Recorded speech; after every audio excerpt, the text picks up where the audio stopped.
Greetings, everyone. This is me again, and just fixing. Let me see this mic. I am an ex-Shia, ex-Muslim. Now on this, how amazing, how amazing. The Shia Tafsir explanations on contradictions in the ayat, and this is the topic, right? So here, and their intellect on defending this Quran contradictions using their intellect and all. We're going to see this. Let's begin first. No, but first let me just check the sound is coming. It's, I just want the sound to be really good in this.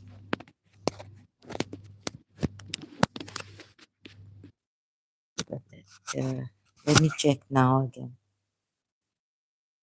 with the mic. Not bad. I think it will do, right?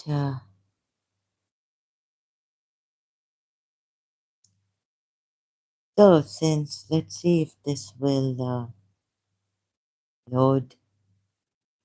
Takes a long time to load the AI mode. We look at the Shia side to this and their reasoning on what the problems I saw in the Quran ayats, even against polytheists. It's taking a very long time. So we'll go to the video. If as my voice cracks, you might not be able to hear me clearly because my voice sometimes also this my voice naturally cracks. Okay, on this. Back to Surah Hud, ayat 11, right? The Islamic theology and classical Quranic exegesis, Tafsir, the phrase, he is not of your family, Surah Hud, oh sorry, ayat 46. Sorry, I got it wrong. Ayat 11. I put the wrong thing here. So AI corrects me. Ayat 46 of Surah Hud is understood as a spiritual and legal dissociation rather than a retroactive erasure of biological DNA or bloodlines. So we go a long way on this. Oh, this is not screenshot with AI, right? So until I get confused to the very core of my being with AI also, shouldn't this be like, shouldn't this cut the, like, you see this Surah 11 ayat 40, what is it? 46, right? Shouldn't it like cut the biological connection of the son to the father? Meaning, when Allah says in this ayat, Surah 11 ayat 46,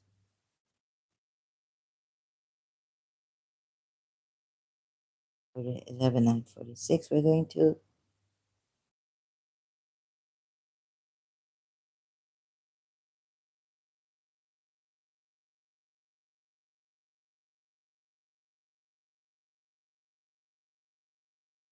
and he said, oh no, indeed he is not of your family.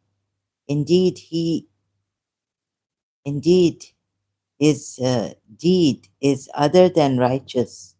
So do not ask me about what not you have of it any knowledge. Indeed, I admonish you, lest you be of the ignorant. So this, he is not of your family.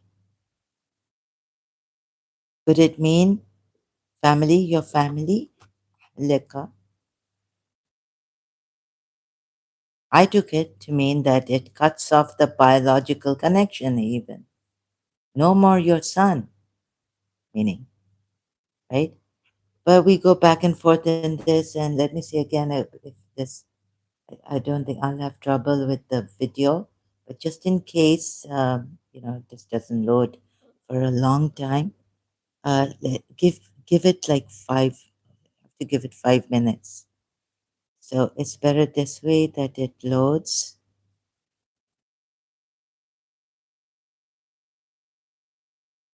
You have to wait 5 minutes. I'm sorry about this. Or it doesn't load. 5 minutes. Even I can't wait. Ah, giving myself.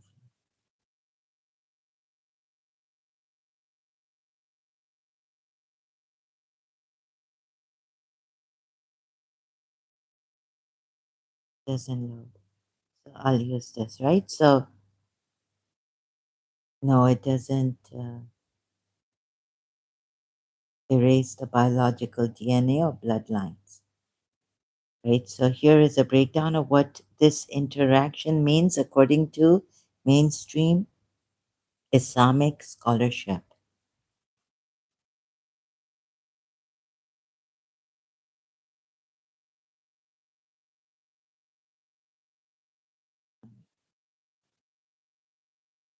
Even worse.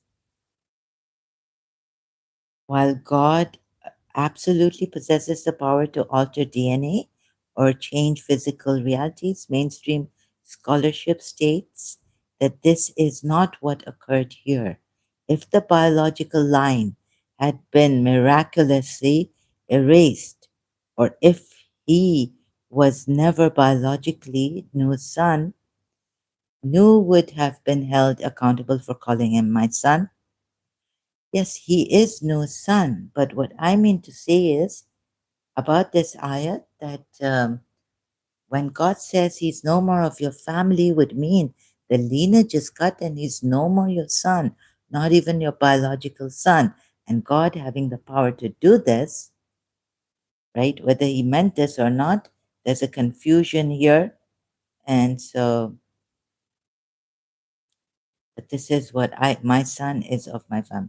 You are arguing that since Noah said my son is of my family, and Allah only corrected him by saying he's not of your family.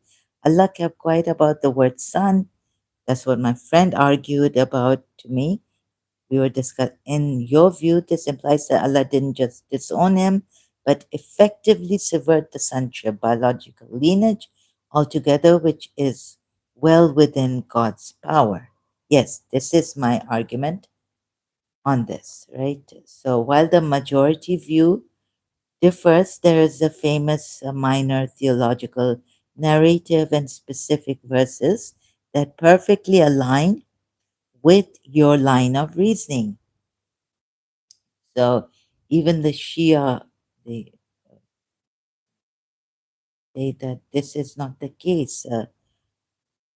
What I believe in about this, what I understood about this ayah. So the argument, they argued that Noah's wife was unfaithful. But this is Hassan al-Basri. Hassan al Let me see if I can get this straight. So, your verse is supporting your view, the metaphor of severed lineage. Indeed, are there any verses where Allah severs the lineage, meaning cutting off the biological also? Well, it's not clear, but this in Qatar, Surah Qatar, Ayah 3, severed lineage would mean no son. Would it mean, if we accept the majority view, that he was biologically no son? Yes. But look for a verse where Allah explicitly states that lineage, sonship becomes completely, meaning biological, becomes cut. So I'm confused with how AI has put it. In Shia traditions, there's a famous narration from Imam al Rida. He was asked about this exact verse. He explained the son was indeed, yes, he was indeed Noah's biological child I don't dispute that. However, because he disobeyed God and chose disbelief, Allah literally stripped him of his sonship, meaning the biological. You were the son, you were the, what AI gives an example of, analogy of the tree and its leaves. So even if the leaf falls from the tree and separated from the tree, it came from this tree, but now it no longer belongs to this tree. It's been severed, and God can say, no more is this leaf from this tree, right? And cut off the biological connection. However, because he disobeyed God and chose disbelief, Allah literally stripped him of his sonship, meaning his biological also connection with Nuh. The Imam stated that when a child completely turns away from the path of righteousness, they are metaphorically and legally removed from the family tree by God, disowned, but not biologically. But Allah has the power to do that. However, in this verse, I'm not sure what it. So this is what Imam Al Rida says, that he wasn't biologically cut off. This is what AI says. AI says, "He- he's my son." Yes, the father's DNA. Let me see. The reality of DNA. God does not retroactively rewrite physical history. A biological child cannot physically inherit the father's DNA because it is a fixed material fact of the past. So here AI says this until, and AI goes on to even, like defending this through the Shia way, right? That put Allama Tabatabai in his Mizan about this verse, son of Nuh, lineage, he's not of your family, says that the biological connection is not cut off.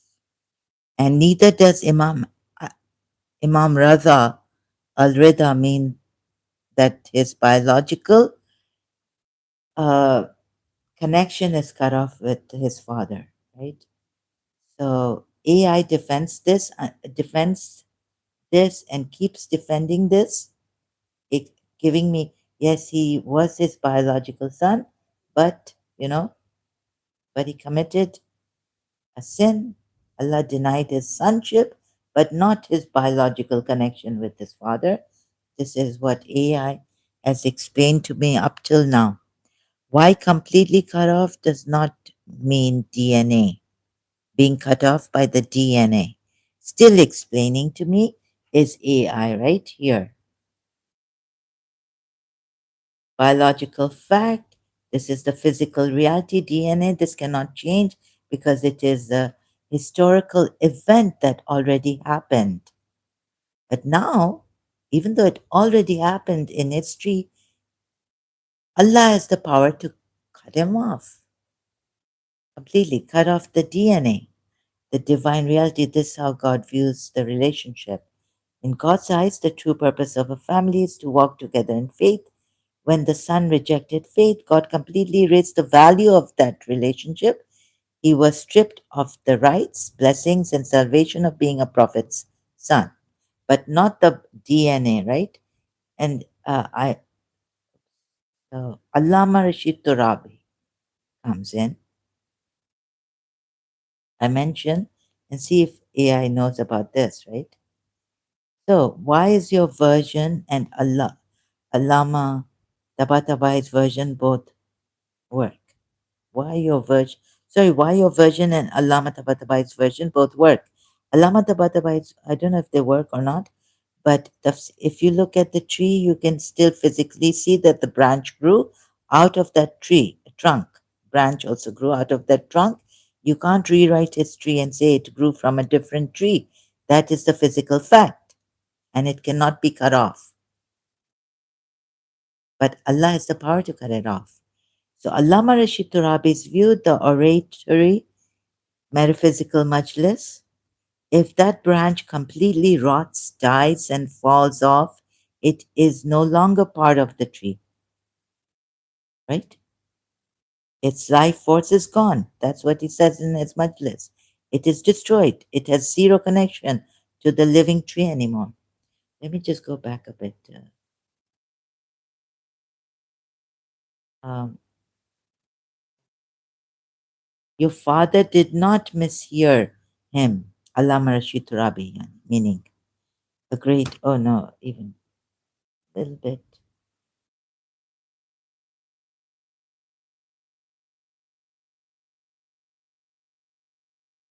So your friend was right that the Imam said the sonship was cut off, but she was mistaken. She was not, that the DNA is not cut off, so she was right. Historically, biological fact. God simply declared. And then we go, can this be, or do I fast forward?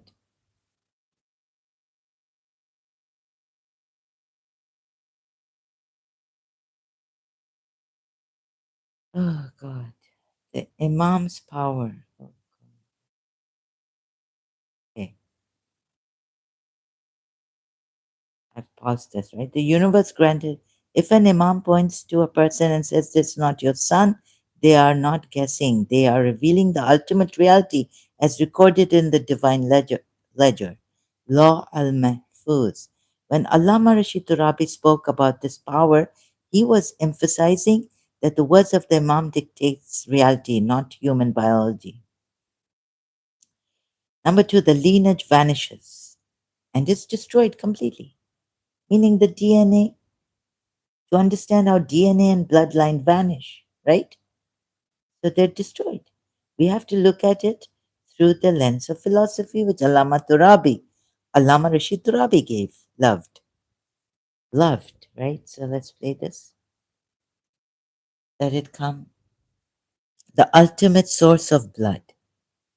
In Shia tradition, the pure lineage of prophets and imams is passed down through a spiritual light, nur, and pure sacred lineages. The severing of the essence, if a child completely turns their back on the imam or on God, like Nuh's son, the imam has the authority to declare that the spiritual connection that gives value to the bloodline is entirely dead, right? Is entirely dead. Dead. Where are we now? Existential destruction. When the Imam strips away the sonship, the physical body and the DNA of that child are also cut off, away from the sacred family tree. Then, in the eyes of reality, that lineage vanishes and goes away. So back on Surah Hud ayat, right? And Allah says He's not of your family. Now taking Allama Rashid Turabi when he said in his majlis that God has given the Imams a power which they don't practice, but they didn't practice, but God gave the Imams the power to cut off the biological connection of the parents and the children. You understand?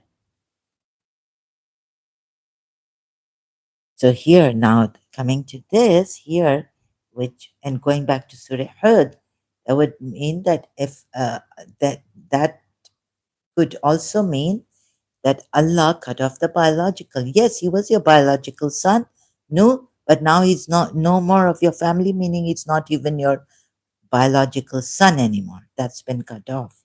That's the power God had, and that's the power God gave to the Imams. Allama Rashid, according to Allama Rashid Turabi in his majlis that he says I'm right about this, and my father didn't mishear it, neither did I. So this and the whole thing DNA is cut off, cut away. So this is what I wanted to know. And I was doing a bit of talking here, and realized that I had muted myself. So, so the vanishes, it goes away. Number three, why your version and Allama Tabatabai version both work, not mine. So the Imam's power over reality, Wilaya Takwiniya, it is called. In Shia theology, the Imams possess Wilaya al-Takwiniya, existential authority over the universe granted by God. If an Imam points to a person and says, "This is not your son," they are not guessing, they are revealing the ultimate reality as recorded in the divine ledger, Law al Mahfuz. When Allama Rashid Turabi spoke about this power, he was emphasizing that the words of the Imam dictate reality, not human biology. Now, again, there's some.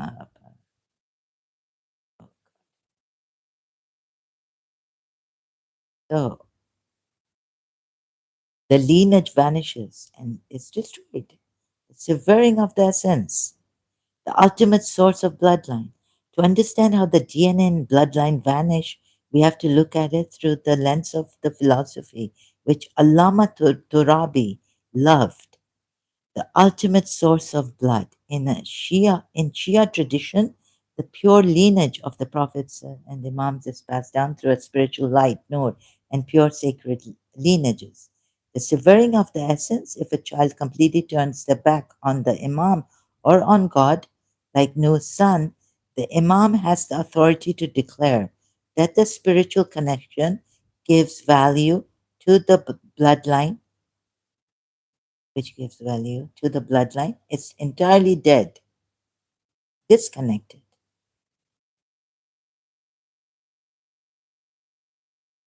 When Allama Rashid said bloodline gets cut off, destroyed biologically, he was speaking about the total termination of the lineage's reality. And this was your family's, you know, or you can say your family. So the son is not of your family anymore, meaning even the biological thing can be cut off, right? So this. And Allama Rashid Turabi's lectures on concept of nasab, lineage, and hasab, virtue, hasab, virtue are legendary. If you like, we can explore how the Quran defines true kinship through other examples, or look into other instances where the Imams revealed hidden realities about people's true lineages.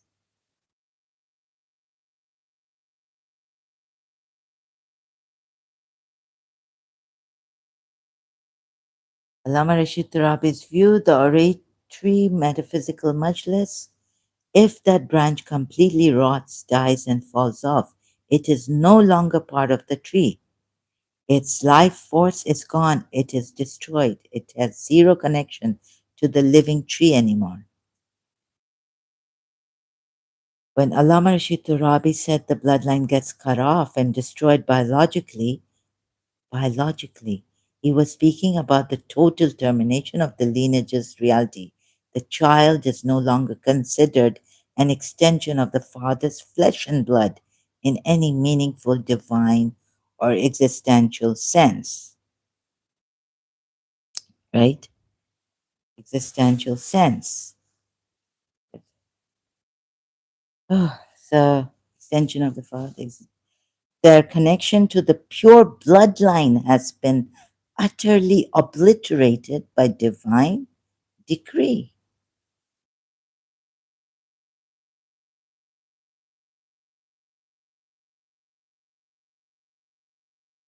So this, and let's see, video will take us.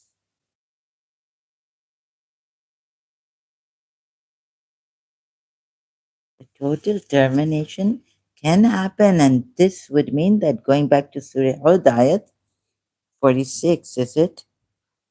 Or so this is what I thought God meant, right?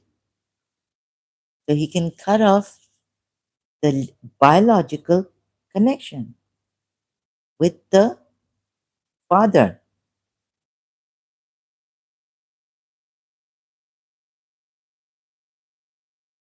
Uh,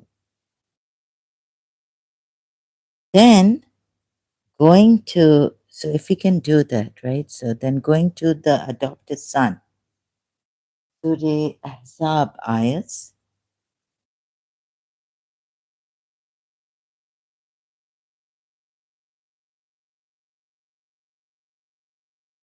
Now AI will, they theoretically possess the power to alter yes. The Imam were to exercise this cosmic power and declare, I have completely severed the biological. Moreover, so if you want details, if an Imam were to exercise this cosmic power and declare, I have completely severed the biological lineage of this daughter from her father, the actual biological reality would transform. Under this extreme hypothetical scenario, the DNA and blood relationship would dissolve into non existence because she would no longer be biologically related to that father. She would legally be allowed to marry him, as the incest prohibition haram status is tied to the physical bloodline, right? But now that bloodline is gone. So she would now be legally allowed to marry who was her father. So I needed this clarification, right? Is it, this is what Allama Rashid Turabi meant in his majlis. So,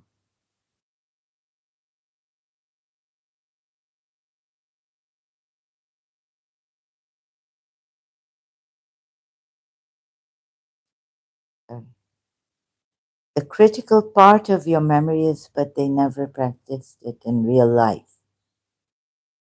This is precisely where the philosophy of the Majlis aligns perfectly with strict Shia Islamic law, fiqh, attests to self-restraint,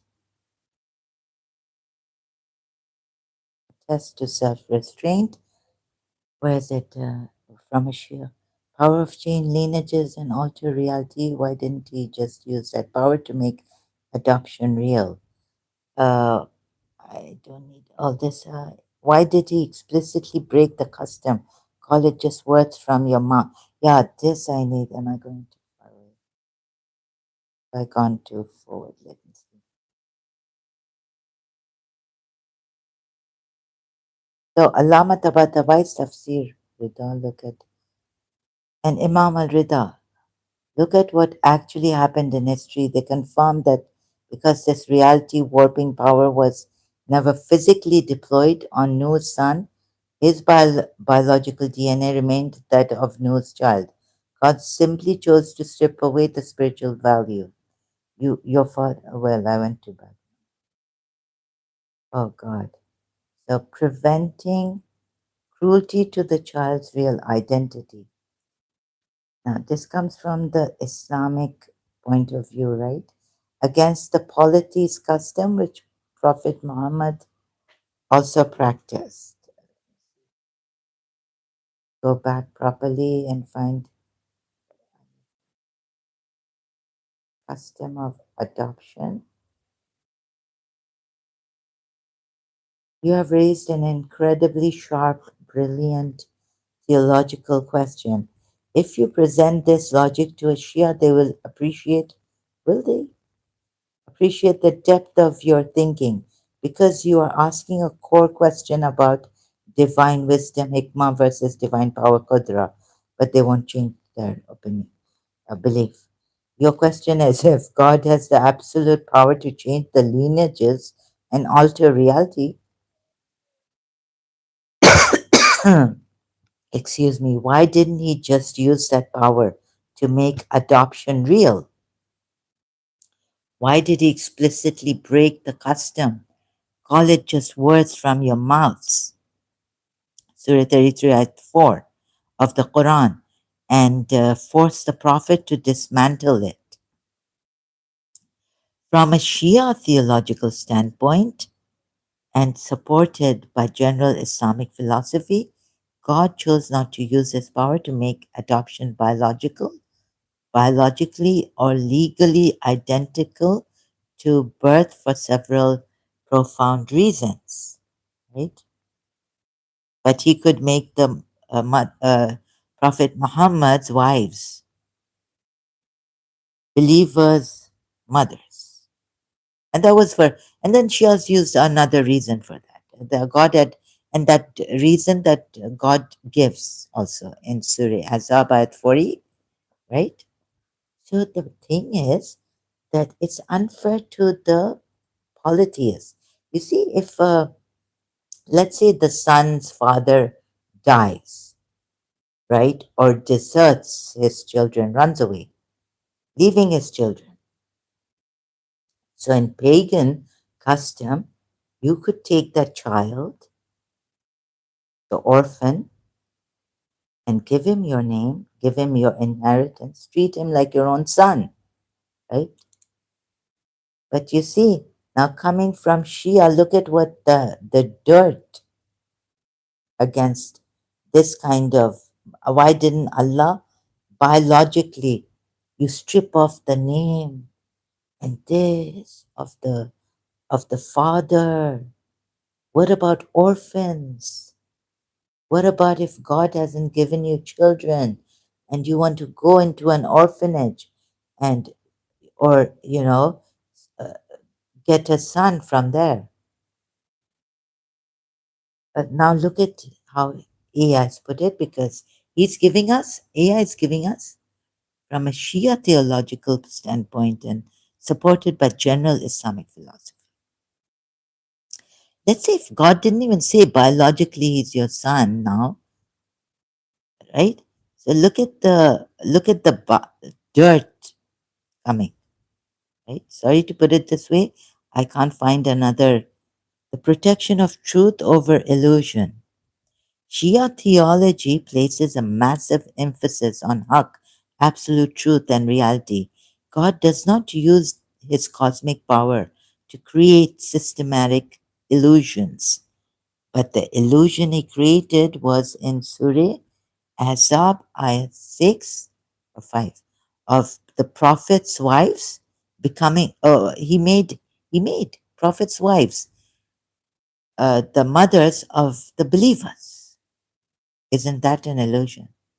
But because the Shias believe he had a Allah had a good reason there, so that the believers would not marry, right? A moral reason or a respectful reason. Uh, that the prophet's wives will now, after his death, not will not marry. No believer will marry them. So where does that leave them? We'll see how AI puts that in words later on in this. The protection of truth, the reality of birth. God does not use, okay, I read this, create systematic illusions. Now hear this. Shia theology places a massive emphasis on haqq, absolute truth and reality. Oh, Shias. What about Surah Ahzab? Ayat 6, is it? Prophet, oh my goodness. So I'm kind of shocked here.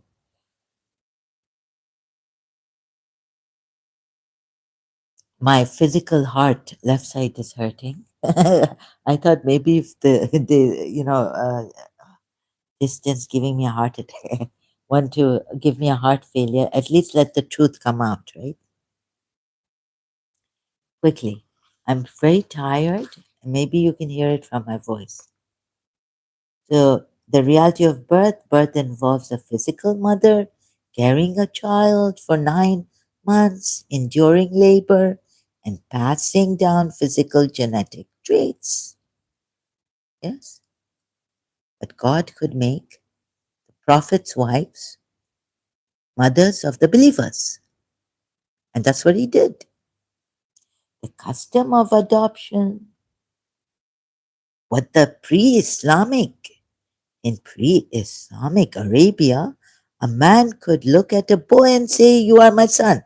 No, no. But if he has a father, how dare a man? Maybe they have their own rules, pagans which are not brought here from Islamic history nor in the Quran mentioned, right? And it's so biased. Look at the way they put it, all this dirt on the pre Islamic Arabia. A man could just take a boy, you know? A man could just take a boy and say, but what you see, pre-Islamic Arab, when Prophet Muhammad himself was Surah Azabite dismantled it. Mouse. When Prophet Muhammad himself practiced the pre-Islamic Arabia style, and look at this, what he said, AI, taking the Shia theology, custom of adoption in pre-Islamic Arabia, a man could look at a boy and say, "You are my son," and instantly rewrite history. No, like you have conditions for mutta. Do you think pagans didn't have pre-Islamic days? The Arabs didn't have conditions for adoption of orphans. You see, in the Shia Tafsir, Zaid was kidnapped. When his father came, spoke to his uncle, and said, "This is my son. Can I have him back?" Prophet Muhammad immediately set him free and allowed him to go back to his father. Maybe that was the pre Islamic thing, right? Condition. So, this the Shias don't think about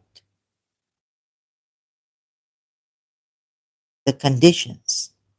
When you adopt, you can't adopt another man's son if the father is there and taking care of his son. You don't need to do that. Maybe that was the in pre-Islamic Arabia. A man could look at a boy. No, how do you know that? So this is the theology. How unfair! They don't even know what was in pre-Islamic. They don't have the full evidence. Evidence, right? They just So Allah calls this only words from your mouths because it attempts to make a legal claim that contradicts a physical fact, and this physical fact removed in Surah Hud, I can say, by Allah. And the power given to the Imams also to say to a daughter, "He's not your father." That means he's not even your biological father anymore. Anymore is the word.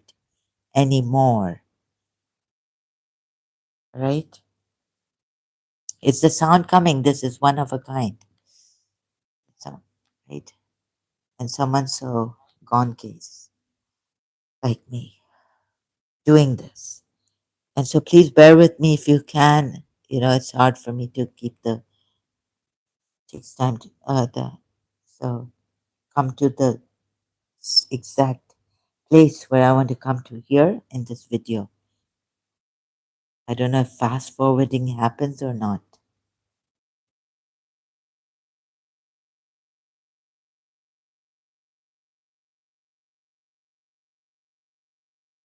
So then this, right? And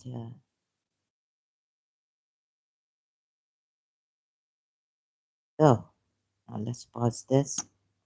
Allah calls this the custom of adoption. Yeah. Allah calls this only words from your mouths because it attempts to make a legal claim that contradicts a physical fact. If God uses his power to constantly rewrite DNA every time a human wanted to adopt a child, no, that's the truth, and reality would become meaningless. Oh my goodness. What if that poor boy is an orphan. Have you ever thought of, in a positive way, sometimes relax? Think of polytheists in a positive way. They have conditions, methods. Maybe they can't just go and steal a boy and say, "You are my, I'm adopting you. Come here, boy, son." Look at this dirty thought against the polytheists, pre Islamic Arabia, by the Shia theologians. This is what I'm saying. We see in the Quran also, it will come against polytheists, when they do a good thing, oh, giving water to the pilgrimage, it's not equal. Allah said it's not equal to believing in Him and doing jihad and all this. And they've kept it unequal. But look at their reason now. So you see the reason. This is what shocked the living daylights out of me. Even the Shia reason on that, defending that Allah for saying that water, essential. No, no. The essential thing is that you believe in, no, they believe in Allah, but they make it on the same level, whatever this Allah has told us against them. So this, Allah calls this only words from your mouths. Again, if God used his power to constantly, now look at how they're exaggerating my, question on this, my objection. You see, Shias, the truth and reality would become meaningless, as if it didn't become, oh, Allah made for a good reason. Allah made the prophets wives, believers mothers,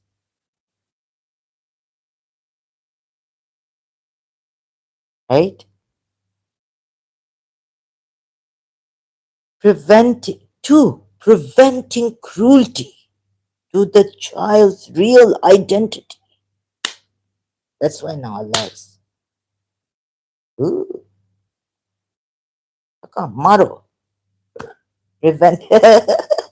Look at the dirty reasons against us pre-Islamic Arabs. Preventing cruelty to the even Shias coming down to this level. Huh. You see, what not people would do, what not reasoning, intellectual, and the philosophy of Shias is going to come here.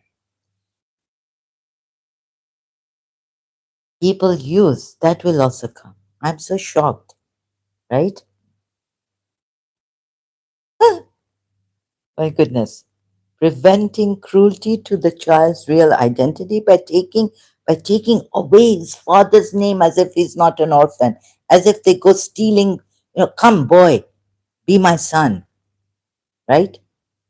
Think of the orphan. You see, their mind never goes to that positive, that thinking, the conditions that the pre-Islamic Muslims, polytheists may have applied for adoption, right?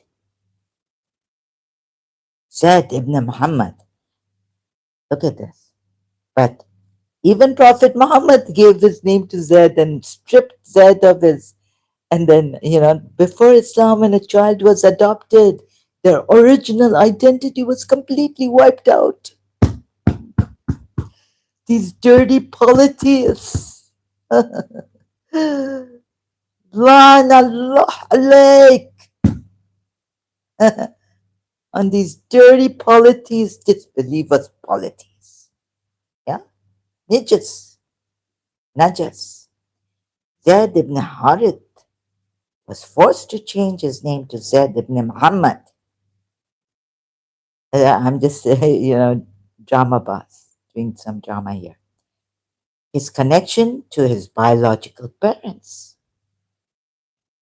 his actual mother, and his real ancestral tribe was stolen from him. Because at this time, according to the Sunnis, Prophet Muhammad didn't even know that he was a prophet.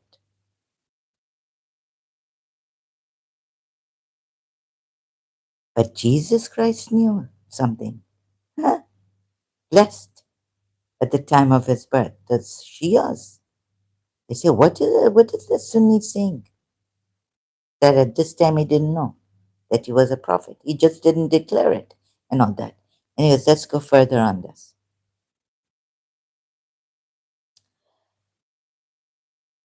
Stolen. But a Prophet Muhammad did stolen. Oh, stolen, the name stolen, the mother gone, right? What is this? If a man marries the mother, the orphan, and the widow, he gives his name to his wife, whose husband has died, and to her son from that husband. What's wrong in that? It's not stealing. It's not called stealing. These Shias and all, they're stealing from only one lens, the negative lens, all the time. And to that exaggerated form against the polytheists, pre-Islamic Arabs, practicing this dirty custom, ripping, stripping off, and this and that of the name of the child, as if the father will be there, and they're taking the children of those whose fathers are there, mothers are there. Others are crying.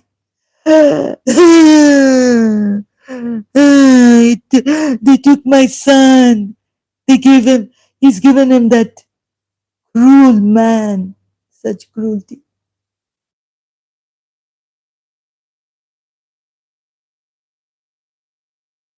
Yeah? Call them by the names of their fathers. Quran ayat. Allah commands in the Quran. Allah prohibited this very dirty, cruel, meaning cruel, sorry, cruel, by these dirty pre-Islamic politics. Sorry to put it this way, right? Now, what else is there? Oops. I'm treating it like a screenshot sometimes. Why the fairness argument shifts. It might feel unfair to the pagans on the surface, but the two scenarios are legally completely different. The pagan tried to create a fake maternal relationship to escape a contract marriage and abandon a woman. This also very, very cruel. The pagans did by calling Zihar, right?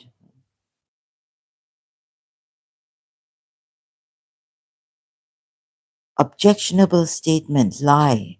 Husband is using a fake biological claim, you are my birth mother, to oppress human being and escape his marital duties. Oh my God.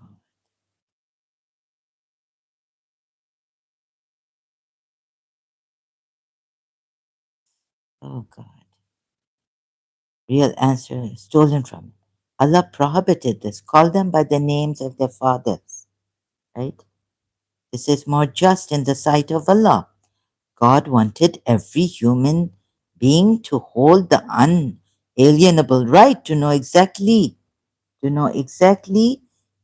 the blood runs in the whose blood runs in their veins, ensuring no one's true identity is erased by suicidal customs. Number three, the collapse of the Islamic legal system, Sharia. Sharia jurisprudence, fiqh, is a highly organized, logical system based heavily on blood ties. If God had legalized adoption as being identical to a biological sonship, the entire social system would collapse into chaos. The laws of inheritance, mirath, if an adopted child inherits exactly like a biological child, they would legally strip the biological children, siblings, or parents of their rightful wealth.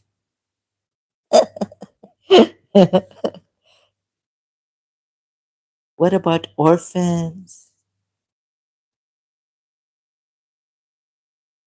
These polytheists were just stealing forcefully. Boy, come here. I don't know whether you have a father or mother or not. Just be my son. I'm taking you, stealing you. Oh my goodness. Look at how they've written. AI has written for them. It is highly organized logical system. Sheer prudence, Vic. Collapse of the. It would be a collapse of this highly organized legal system of the Shias, right? The law and the law of inheritance and the laws of marriage, mahram. If adoption acted exactly like a bloodline and all this, right? And then you have this. Your argument is perfectly reasonable. How can it be fair to condemn the pagans for turning a wife into a mother by calling it a lie that goes against birth physics, only for Islam to do the exact same thing by turning the Prophet's wives into mothers of the believers? Why is one a lie and the other an absolute rule? Shia philosophy, jurisprudence comes defending this, address this by drawing a sharp distinction between biological reality, which cannot be faked, and legal spiritual status, which is defined by God. It is made by God, right? So your claims are a lie, but what is intended in your hearts is not. Surah Az-Zabayat. And you have heard Prophet Muhammad, meaning, right? This is just an. And what will the Shia say about that? No, no, it's not about him erring. It's just that he tried a pagan custom being a prophet, knowing that he's a prophet at that time. God knows what reason, what logic comes out, what intellect of the Shias come out on this point, or this ayat. See? The Shia philosophy and jurisprudence, this pagan practice of zihar, a tool of abuse. Such an abusive tool it was. I cannot tell you, right? The pagan practice of zihar, a tool of abuse, to understand why Allah was so harsh on the pagans. This is only coming from these Shias and these Sunnis and these Muslims. And Allah, this Allah, the monotheistic Allah, Islam's Allah. To understand why Allah was so harsh on the pagans, we have to look at what zihar actually did to women. In pre-Islamic Arabia, as if they were all there in pre-Islamic Arabia, Imam Ali has told them, okay, from Prophet Muhammad, for the Shias, they have to, the history is coming from, this history is not coming from anyone, but from Prophet Muhammad at that time, Imam Ali, Imam Hassan, Imam Hussein, Imam Zain al-Abidin, and there go, Imam Muhammad Baqir, Imam Jafar Sadiq, the Arabian history. Look how terrible what they practiced here. We knew because we were there. And it is a continuity of Prophet Muhammad's progeny. Right? So when a man grew tired in pre-Islamic Arabia, when a man grew tired of his wife, he would say, "You are to me," just because he's tired of his wife. He's tired. "You are to me like the back of my mother."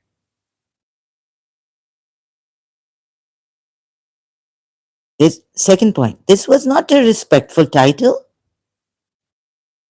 Leaving her like this, he's just tired of her. They don't think that maybe they have some conditions to divorce. You can't just divorce on this. that you were tired of her. And just because Imam Ali told you, and then Imam Hassan told you, and Imam Hussein told you after that, that this is true. This history of these pre-Islamic Arabian polytheists is true. Sorry, I'm very passionate about this and I get angry also. I've seen too many verses and styles of Allah against these pagan polytheists, pre-Islamic Arabia people. When a man grew tired, what is this? This was not a respectful title. Well, it was a temporary title until she goes to another. You know, Zainab bin Josh was a huh? Proud what? What do you call it? Widow. Proud widow. No pagan dare push her into marriage. This is the sunnat of Prophet Muhammad. Marry. Why aren't you marrying?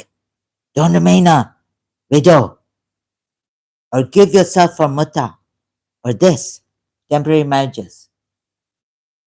Since you're divorced. She was a proud widow, and her backing were these pre-Islamic Arabian. Even though she was the cousin of Prophet Muhammad, there were pre-Islamic Arabian pagans there. She was a proud widow at the time of paganism also.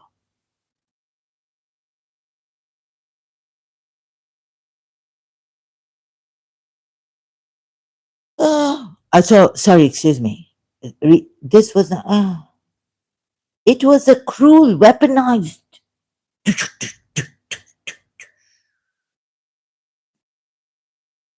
form of psychological abuse, torture, psychological, emotional, everything, and social suspension. You're the back of my mother. By uttering these words, the woman was instantly forbidden from sleeping with her husband. But she was not legally divorced either. How do you know that? This is the way to divorce, separate, and divorce then. So instantly, like, you know, separation may come and then they say, okay, they're working on it. Maybe they have the chief pagans counseling them and all this. But for now, they can't sleep together. It's just that. Oh my God. Because they are upset with each other. Or the husband. Oh, goodness. I can go on. By uttering these words, the woman was instantly forbidden from sleeping with her husband. But she was not legally divorced either. How many months does it take for in Shia Islam for a woman to and a husband for a husband to divorce? How many do they sleep together in this?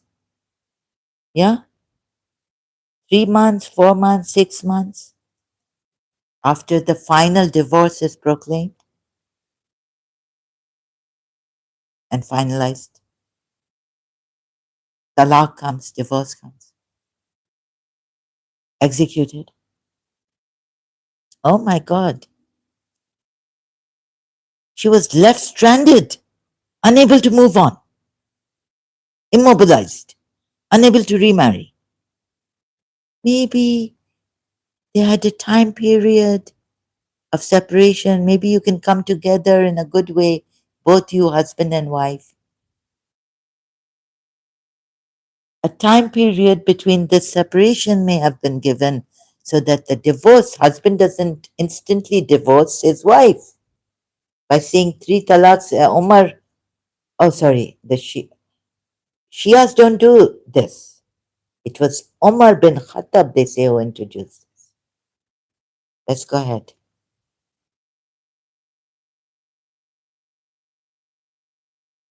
Shia say period of, that they can go back, they can arbitration, talk, counseling, and then maybe 6 months. How much? How many? How much time? How many months? I don't know. So, number two, the title al-Mu'mineen, safeguarder of respect. When Allah calls the Prophet's wives the mothers of the believers in Surah Al-Ahzab, that's the reason the Shias give. He's not making a biological claim, nor is he doing it to dissolve an existing marriage or oppress anyone, right? Like the pagans were doing there to the wives, oppressing, dissolving a marriage. He is creating a functional legal boundary to protect the sanctity of the Prophet's household.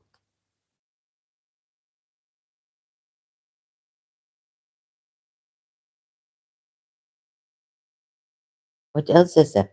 In Shia philosophy, the title mother here means exactly one specific thing: respect and prohibition of marriage, right?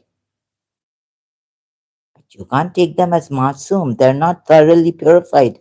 As the Sunnis will say, that ayat means ayat tathira. These wives are not included. They've been taken away from that part of the ayat. Just the reason being, Shia's gift is respect. They are not masum. You can't follow them as exemplary examples. Only be Fatima Zahra. She's the thoroughly purify you, the thorough purification. Only Ali, Fatima, Hassan, Hussein. That's the Ahl al-Bayt mentioned in Surah Ayat al-Tathira, Surah Azab, Ayat 33. Wives are not included. Because of the Prophet is the spiritual father of the community. Spiritual father, he's not. Prophet Muhammad is not the father, and God hasn't said this in literal form. So, his wives hold the status of a stepmother. Stepmother. Excuse me. Now, if I get angry, don't. Sorry, I don't know how to have patience with this kind of a thing.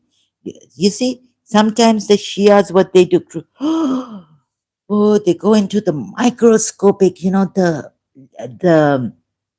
look at this Surah Hud ayat.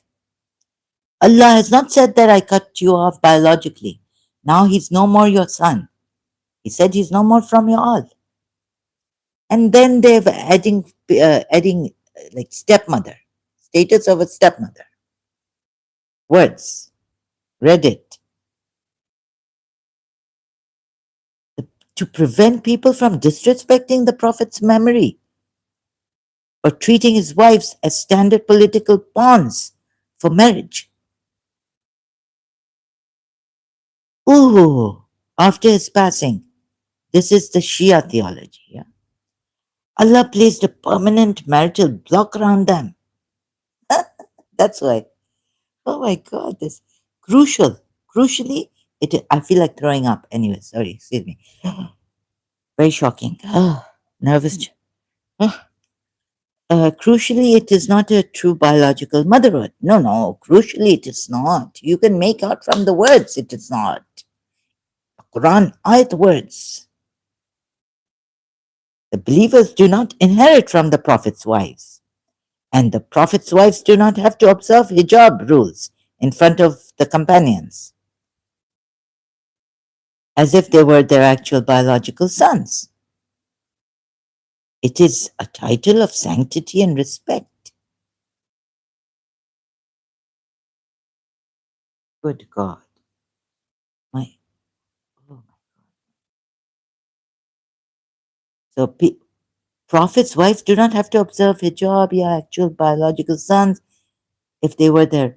It is a title of sanctity and respect, not a rewrite of lineage.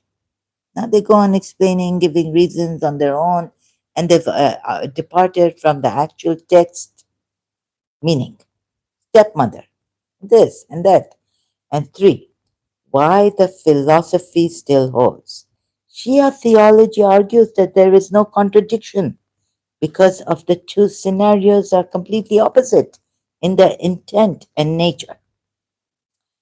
The pagan Sihar, Surya Mujadala, the intent to oppress, the intention. They even know the intention of this. Imam Ali must have told them. After Prophet Muhammad, this is the history coming from Imam Ali after Prophet Muhammad. And then from Imam Ali to Imam Hassan, it's the pre-Islamic. See how they oppress their wives. You can see it. Imam Ali said it. Imam Hassan said it. Imam Hassan said it. And to oppress they were oppressing a woman, strip her rights, and leave her abandoned. The Prophet's wives, Surah Azab, to honor women. That's why God made them mothers, perhaps stepmothers of the believers. Elevate their status and protect their dignity.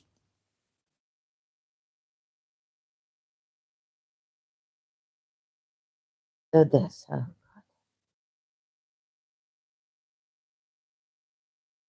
And I'm going on about this, right? But my voice is not being recorded.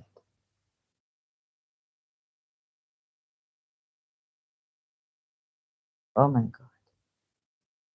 A literal and what? Pagan Zihar Surah Mujadala Ayat 2. On that. The claim.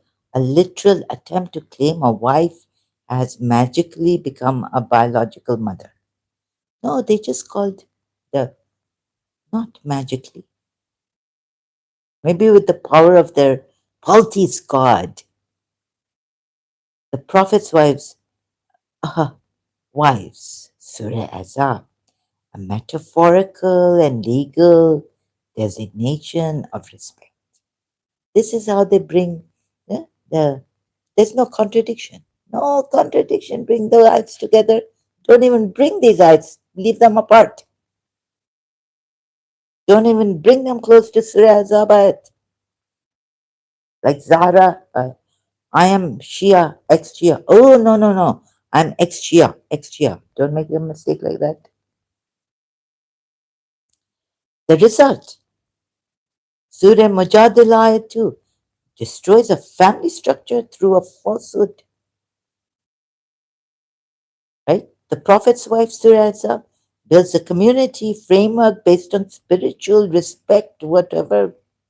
I had enough. But I have to go on, sorry. Based on spiritual respect, yes.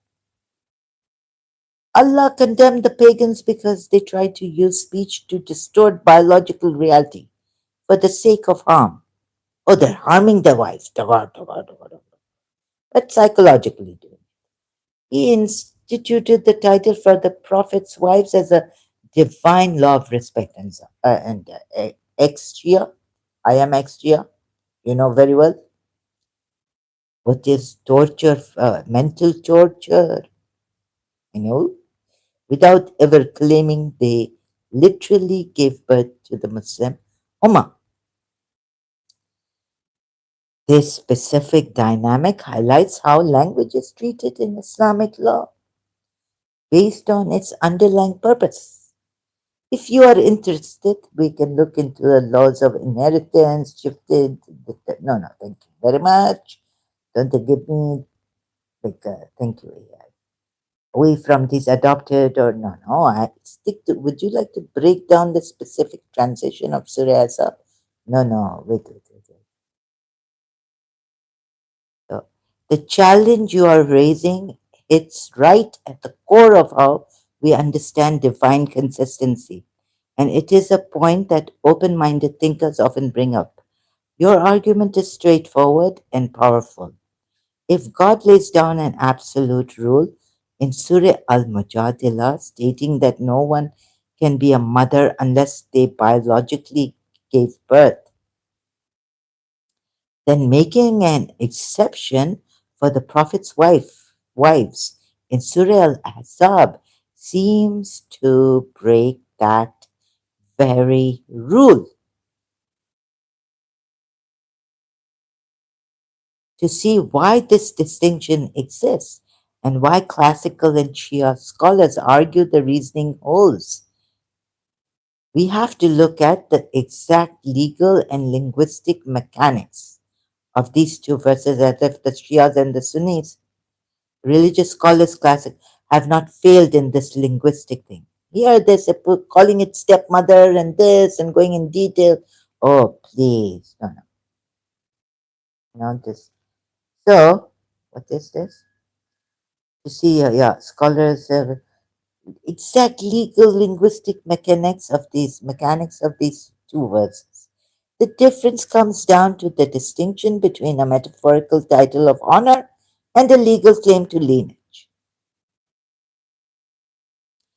Wait, I'll see how I get that. Then AI, what AI says, gives me. See how I get this.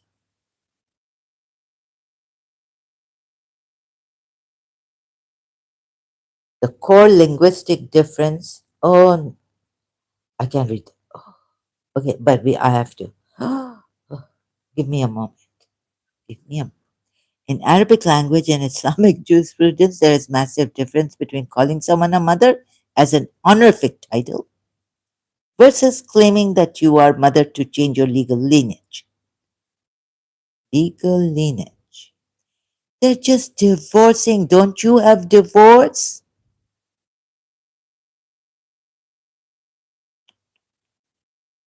Four wives that you can't even do justice. Surah Nisayat. You will never be able to do justice, even if you desire to do justice or put your best efforts. Believers, what the pagans did, Zihar. The pagans weren't giving their wives a nice nickname. I know that. Oh, but this is how the Shias will. They were using a legal declaration to completely change the woman's status forever. Whenever they see the divorced husband, divorce, oh, stamp on us. You know, our legal status has changed. We've gone down as if for the believers, they are not stamped divorcees. Society talking about it. This is when someone got divorced and all this. They were saying like, they've put a stamp on me in my society. Shia, she's a divorcee. She felt so terrible going out, right?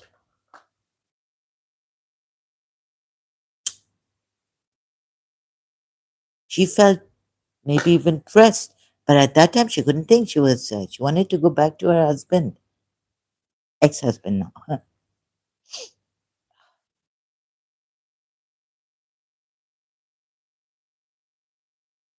She has to marry someone. What the pagans did, and they were using a legal declaration to completely change the woman's status. They were saying that they were just giving a divorce by calling them the back of their mothers. And then they could just, they're not their wives anymore, but they're women who are respected. Like Zainab bin Josh, a widow, even a divorcee. How do we know? That's why I had to go straight to that Surah Tahrim ayat and Surah 33 ayat and other ayats to show the Shias, help the Shias to see about this prophet being false. How Quran, how I worked out, gave evidence from the Quran against Prophet Muhammad to the Shias. They were using legal and this and that, and they were saying you are now legally forbidden to me, just like oh my man. I think it means first time a divorce, forever a divorce. You don't have to do halala. What about the halala if you come back? Coming back, thank God, God has put halala. It makes sense to you. A wife and a husband, XX, right? Wanting to come back together as wife and husband have to do halala. The wife has to do halala. That's not torture. That's nothing. That's just great. That's just okay. Give your reason behind that, and stick to your great reason behind that. Forget the moral. Then they forget all this. You know how cruel this practice is. These Shias forget. You are now legally forbidden, biological mother, and you were attempting to use human speech to create. Sorry, excuse me. That disrupted marriage, and God called this a lie because human words cannot create a physical. What if the idols told them? Spoke voices coming out from them, as if they only worshipped idols and there were no human beings like angels and like God, even you know human beings. Like Waliyakum, Allah, and the chief polytheists, and those who believe are all Waliyakum, singular form on the same platform. Now look at this. Right? Let's just get this out of the way. Makes me want to puke. Wait a minute. Now what's this? What the sorry, excuse me. What the Quran did. Prophets' wives. When Allah calls the prophets' wives the mothers of the believers, He is establishing a title of respect. But you are not looking at Surah Mujadilah. So you see, this is what the Shias do. Your mothers are only, it's established absolute rule of God to them, to the polytheists, right? Your mothers are only who gave birth to you. How dare you call them the backs of your mothers? You are saying a monstrous thing. What if the chiefs, the polytheist gods came and said, you can talak, divorce them like this or separate from them and then we'll work out. Do you counsel? Look at the wordings of the text. Somewhere they're microscopic looking. Two, the legal test. Are they actually treated like mothers? The definition proves that the absolute rule of Surah al-Mujadila was never broken is that the Prophet's wives were never legally treated as biological mothers.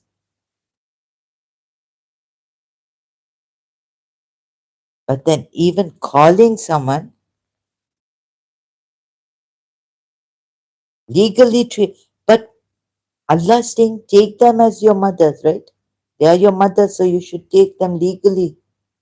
They were never, Imam Ali said they were never, Prophet Muhammad said they were never. Oh my God. So, sorry, the collapse of the Islamic legal system, Sharia. Shia jurisprudence fixes a highly organized logical system based heavily on the blood ties. If God had legalized adoption as being identical to a biological son, the entire social system, and where am I? I went back so much back. God absolutely had the power to rewrite Zed's DNA to make him the. Again, you see, sticking on the DNA. Wisdom. God rules that universe with the wisdom, hikmah, not. I'll throw up. I feel like throwing up. The wisdom, hikmah, not just raw power. Oh, sorry, my right side is hurting. He chose not to do is because he wanted to establish a legal system based on absolute truth. Absolute truth. The absolute truth is given to the in Mujadila. Child's right to their true identity, even if an orphan. Orphan, pagans never, they just stole sons, adopted, pagans never adopted an orphan. Teach the Ummah that you can love, raise, and protect an orphan perfectly without having to lie about their bloodline. Prophet Muhammad did for temporarily giving Zaid his name, stripped him of his father's name. He was kidnapped. He didn't even know that the Zaid was kidnapped until his father found him.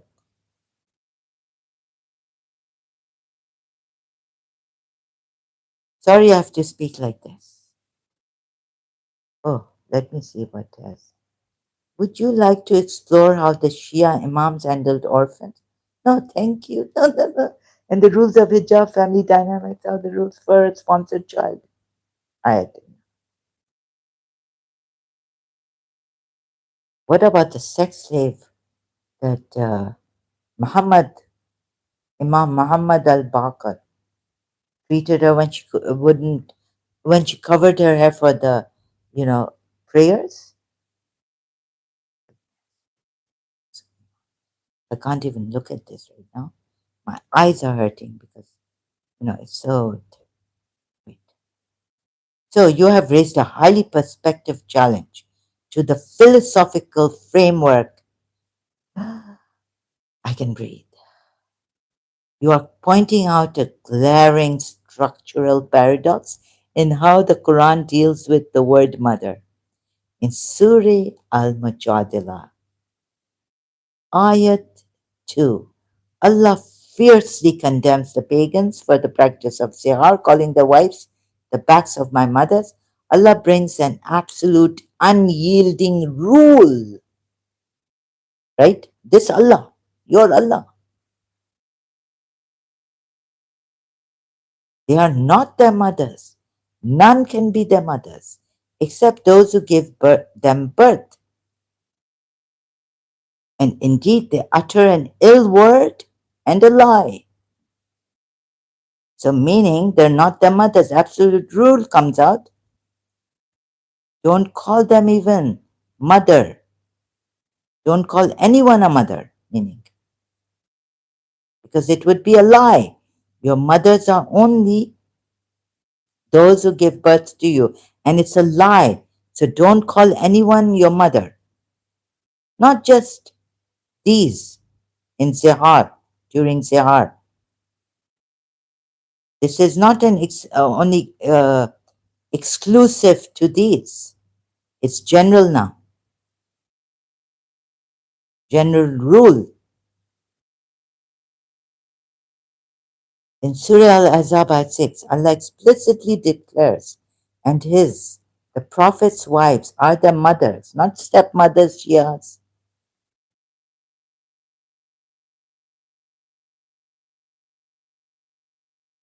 Oh, Allah just put this so that they would be respected, not married, like in Surah Al-Ahzab ayat 40, after Prophet Muhammad's death. This is not cruel, for Aisha was young, and the other wives. Even if they were older than Aisha, maybe 26 and 26.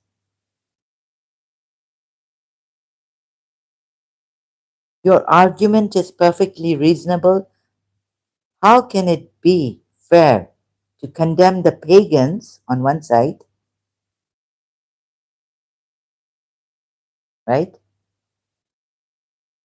Your argument is perfectly reasonable. How can it be fair to condemn the pagans for turning a wife into a mother by calling it a lie that goes against birth physics, only for Islam to do the next exact same thing by turning the Prophet's wives into mothers of the believers?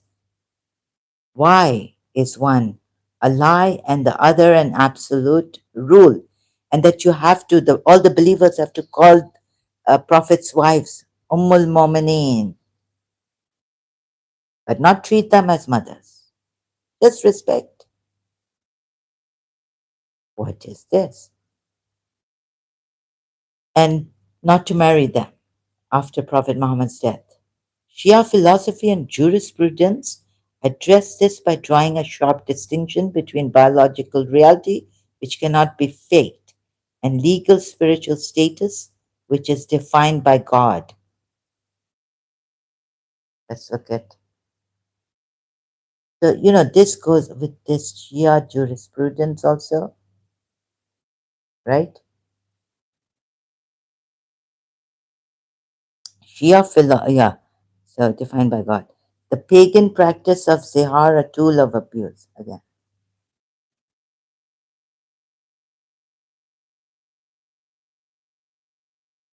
oh God, where am I now? Where should I? The direction of prayer. The prophet prayed toward Jerusalem for over decades before the revelation suddenly commanded him to turn toward Makkah. Adoption. The prophet followed the existing cultural framework of Tabani, pagan adoption out of a desire to protect and care for Zed, right? So pagans can't do that. But Prophet Muhammad took the pagan Tabani adoption from his biological family and gave him love because of protection and care. And he treated him with absolute love as a son. Pagans just, wanted to strip so cruel because that was the highest form of honor available in the culture at that time. In the culture at that time. In the culture, pre Islamic Arab culture. Number two, this distinction between the action and the system. Wait a minute, let me see what I've missed here. You are pointing directly to two of the most intensely debated and sensitive topics in Islamic jurisprudence. The first regarding marital discord, Surah An-Nisa, Ayat 34, and the concept of marital intimacy, boundaries in Surah Baqarah 223. It is completely understandable why you see these physical and emotional realities as the true definition of cruelty, for far outweighing a verbal pagan divorce custom, which the Shias don't see. Now you'll see what AI gives me. The reasons the Shias give and the Muslims give to look at this objectively, like through the lens of the religious scholars. We need to understand how classical Islamic law, Sharia, and Shia philosophy categorize these different types of harm.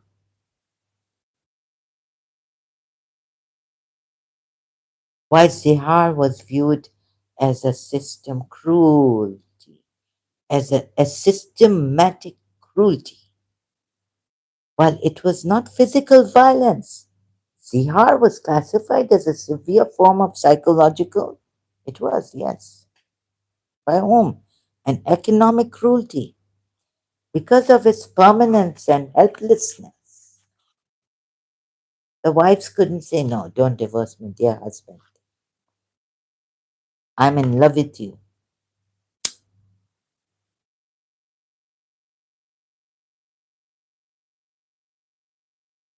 If a husband beat his wife or divorced her normally, she had legal options.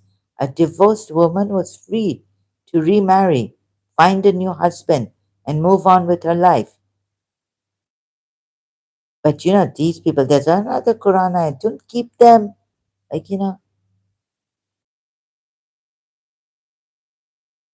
yes, pagans. Oh, Sunnis believe that Hazrat Khadija, the wife of Prophet Muhammad, was what? Divorced, and then she was married first, then divorced, then she was free to marry Prophet Muhammad. Good God. There, Allah, first, how He puts it, the ayats, so that this is what is the outcome. Cycle, all this. The philosophy, Shia philosophy. The trap state: if a husband beat his wife, divorced her, normally she had legal options. Beat her wife, divorced her, she had legal options. But there, I mean, yeah, here, if a husband beat his wife in Islam and divorced her, she had legal options. So it's okay to beat the wife, to discipline her. But find a new husband, move on with your life. And the Sihar prison. Oh my God. So I really had to, you know, I had enough. So this example, enough. Two, I had to skip all this. The verse on marital discord. Surah An-Nisa 34. Oh God, I can read this. But I'm here to show you the side where what, oh my goodness. In Shia jurisprudence, oh no, the verse mentioned regarding the third count, and lastly strike them, is one of the most heavily scrutinized texts in Islamic law. The Shia jurisprudence fiqh, strict boundaries are placed on this verse to prevent it from becoming an instrument of physical abuse. Yeah, for the adoption pre-Islamic um, jahilat, jahilat, in time of pre-Islam, the time, the period of jahiliyat, didn't have any such instruments, boundaries placed. The strict protocol, the Quran outlines three-step counseling process, right? Extreme marital rebellion, nushuz. For extreme marital rebellion means nushuz, right? For the women in Surah Nisa, if she fears this from her husband, come together, peacefully arbitrate this. First, verbal advice. Second, leaving the marital bed. The Quran says this. I know that on third count, meaning the third, a symbolic physical gesture. Symbolic. Idribuna is symbolic. Strike the very. Allama Tabatabai, I thought himself, maybe I'm mistaken, that you take Quran ayats, explain from other Quran ayats and the meanings. If you have, there's another word, this same word, idribuna, hit them, strike them, is used in another Quran ayat, strike at the very fingertips during wartime, during a battle, is changed here to a symbolic physical gesture. Can you by the Shias? And they're so particular, meticulous, precise. They want to be on the sun. When Allah says, you know what, family, he's not of your lineage. Not that he's not your son.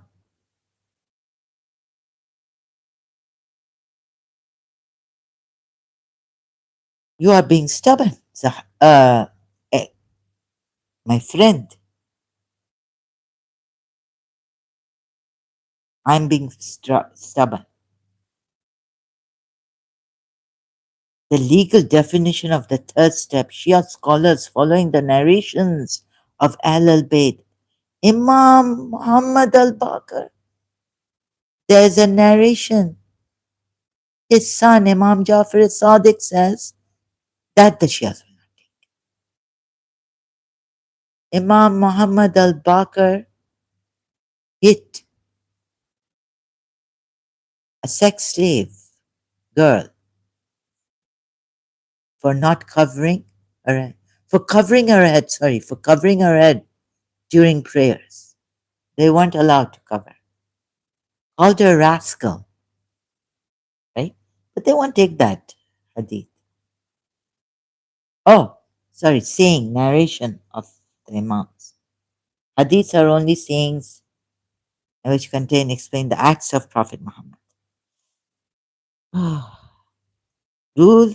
Oh no. Including Imam al-Baqir ruled that this third step cannot cause any physical pain. not cause any physical pain. Idribuna.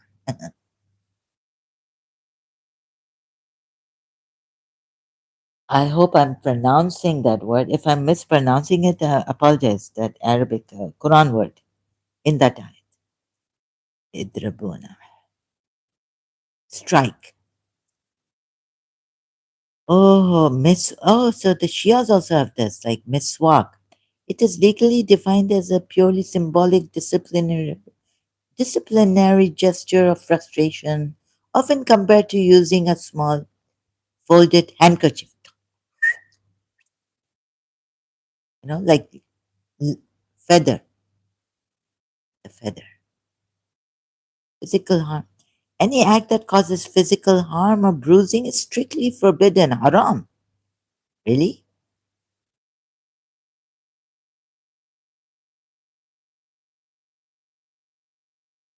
Word, definition. Take it from the Quran ayat, another. It's there, it's very clear. Strike at the very fingertips. Or bruising is strictly forbidden. If you find a word's meaning that you can uh, make out, understand from another Quran ayat, you don't have to go to any other, like, Imams explaining and Prophet Muhammad explaining, taking Prophet Muhammad's hadith and Imams' narrations. What about that? And makes the husband legally liable to pay financial damages, diya, to his wife in a Shia court.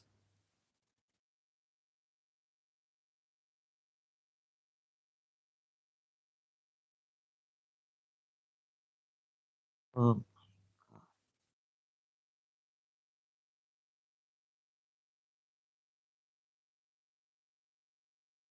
3. Intimacy and rights. Surah Al-Baqarah 223. The verse stating your wives are a place of cultivation for you, so come to your cultivation however you wish. Disregard that, however you wish. For the men, right? But no, the Shia say your women are your, isn't wives or your women? Sorry, I don't know. But, okay. Is often misunderstood as giving husbands unconditional, non consensual rights. In Islamic law, marriage is viewed as a mutual contract with explicit rights and protection for both sides. Protection from harm. A fundamental maxim in Islamic jurisprudence is la darar wa la dirar. There shall be no harming, no reciprocating harm. Where does it say that? Where? Where? Tell me. Tell me in the Quran. Bring out Quran ayat. When you can describe and say you understand this ex friend, my friend, microscopic, truly great meaning of not from your family, meaning that only disowned spiritually in this way and that way.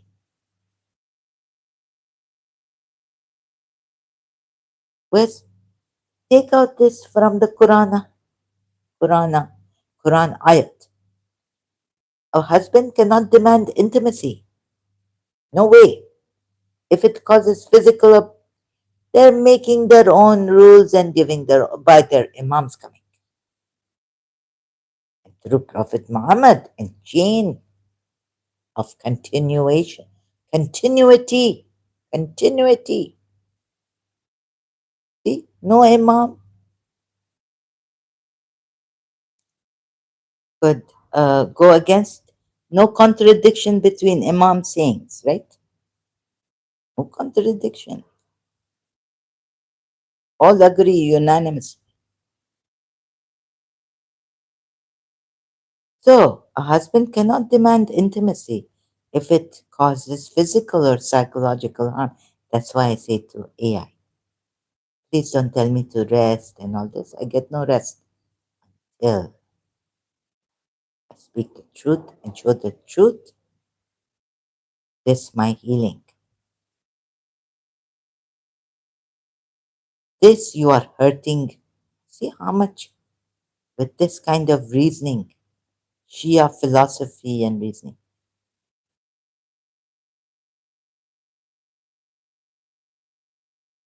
Demand intimacy if it causes physical. That's why I think Shia also involved here. AI. They want me to go to sleep. Maybe put me to sleep forever. Give me a heart attack.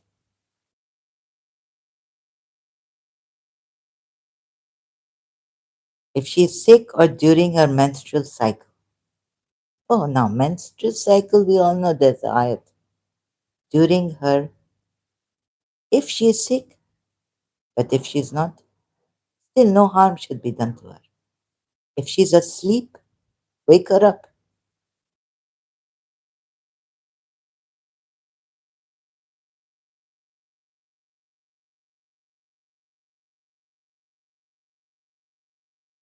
Yeah. Protection from harm. Quran ayat coming, you know, mutual rights. While the husband has a right to intimacy, the wife also has a legally binding right to sexual satisfaction and yeah, that she get her satisfaction and maintenance, nafaqa. The relationship is meant to be governed by the overarching Quranic principle of mawada wa rahma. Like in Surah Rum ayat, I got that, yes, yes. Mutual love. Find the rest in yourself. But why this ayat? But don't take this ayat like just throw it at us. Apart from Surah Rum ayat, what Allah says in Surah Rum ayat 21. But which one? A number. Summary. Oh, okay. So, from the perspective of Islamic law, this makes me more insane. Okay, but you give me these, I give it to you, I give it to me. From Shia perspective. From the perspective of Islamic law, cruelty takes many forms. The pagan custom of zihar was a legal and emotional cruelty that completely destroyed a woman's societal existence. Physical abuse, on the other hand, is a violation of the strict boundaries set by Islamic law. So you can physically abuse them, your wives, because it's a Islamic, it's a violation of it's a strict Islamic laws, physical abuse, which commands husbands to treat their wives with kindness and gentleness. No, and idrabu, you will tell me it's not to strike. So you're using your own definition of coming from the hadiths and of Prophet Muhammad and from your imams. When Imam Muhammad Bakr hit Imam Jafar Sadiq says this, the slave girl, you don't take that coming from, it's against the Quran ayat.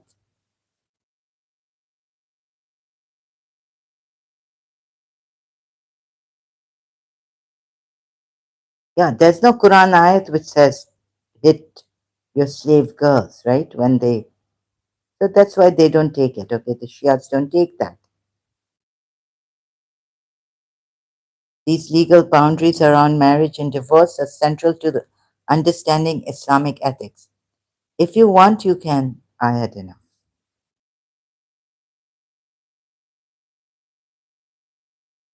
The point you are raising about the sequence of events is a historical fact.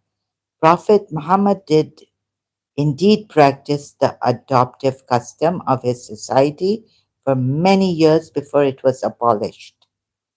He adopted Zaid ibn Haritha in Makkah, and for a long period, Zaid was known to everyone as Zaid ibn Muhammad. From an Islamic theological perspective, this timeline is not seen as a contradiction or a stain on the Prophet, but rather as a part of the step by step way the Quran changed the society. Well, so well put, I must say. Yeah. Number one, the timeline of Islamic laws. In Islamic history, many deeply ingrained suicidal habits were not banned overnight. So the Prophet Muhammad was also allowed to practice this. Terrible pagan, disgusting, absurd. Who says? Arkamedipuya says about this pagan adoption, and they strip off the name of the father, and even Ayats said the Shia side of alcohol. The Muslims, yeah, the direction of prayer changing, yeah. I don't know, right? Adoption. The Prophet followed existing cultural framework, terrible, absurd. Taking, removing the name of pagans when they do it, it's terrible. It's cruel. Framework of Tabani, pagan adoption, out of a desire to protect and care for Zed, who had been separated from his biological family. Now it comes to that. He treated him with absolute love as a son, but the pagans didn't. They treated them their adopted sons as what?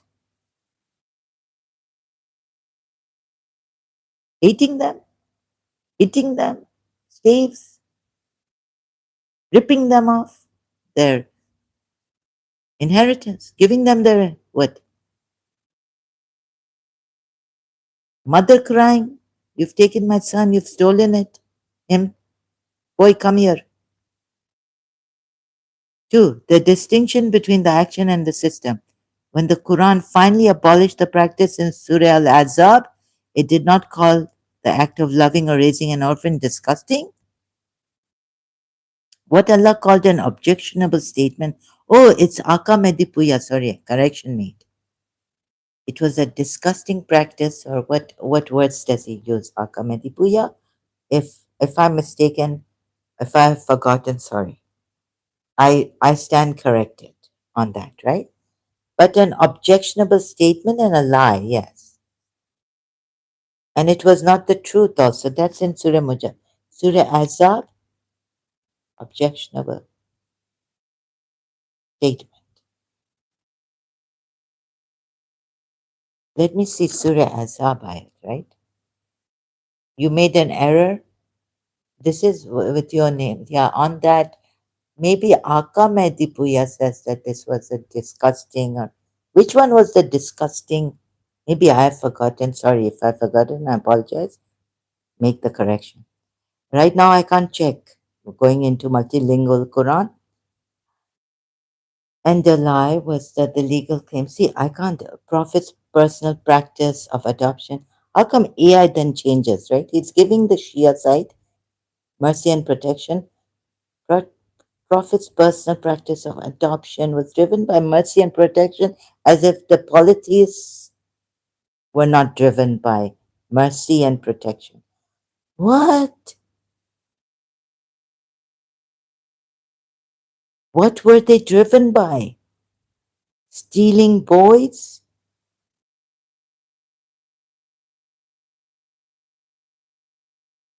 Distressing their mothers and the fathers?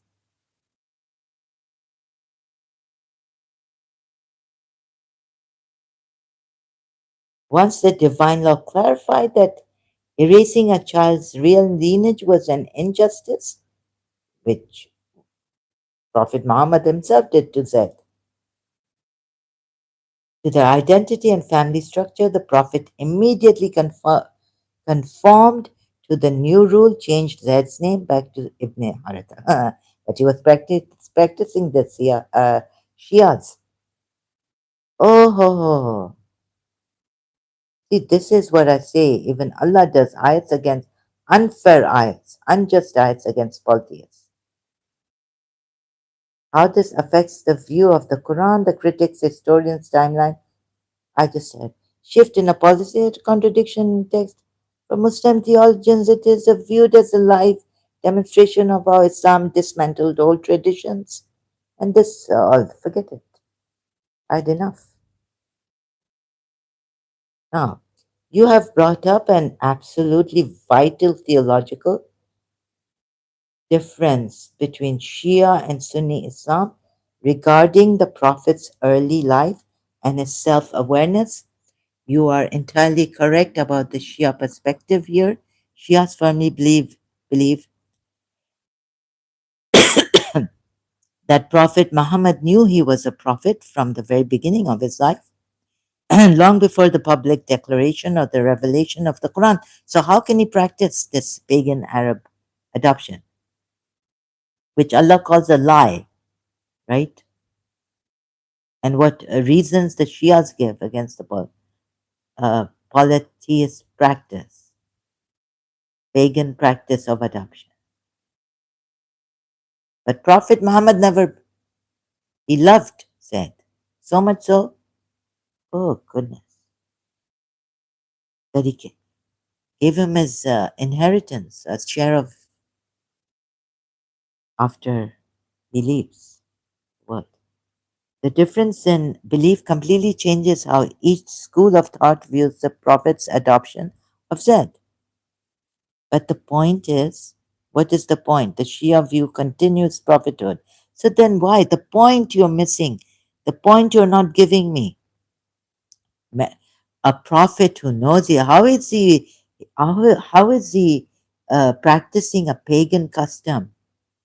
Huh? Please tell me. How is he allowed? It was allowed. This terrible pagan custom.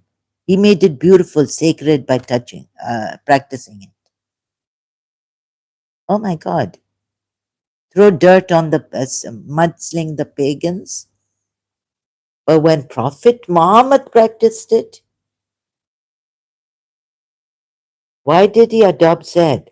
Knowing that there was a prophet, his adoption of Zaid was not an accidental mistake, error, or a disgusting pagan practice he fell into. Rather, it was a deliberate, compassionate act, which the pagans never did, right? That's not why the pagans had adoption. That's not the reason why. Shias. Look at Shias, right? Look at the reasoning. It is horrid, unfair against the polytheists.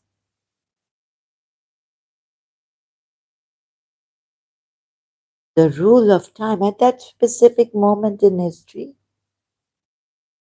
the Sharia divine law banning adoptive name changing had not yet been revealed. But when the pagans changed the name of that boy that they stole, any boy they can just pick up from the street and say, who has a father, who has a mother crying for this boy now. Come, I will give you my name.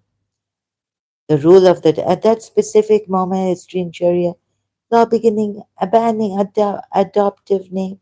But how badly you have put it that for like with how the Shias put it for this, giving reasons, how great reasons they've given.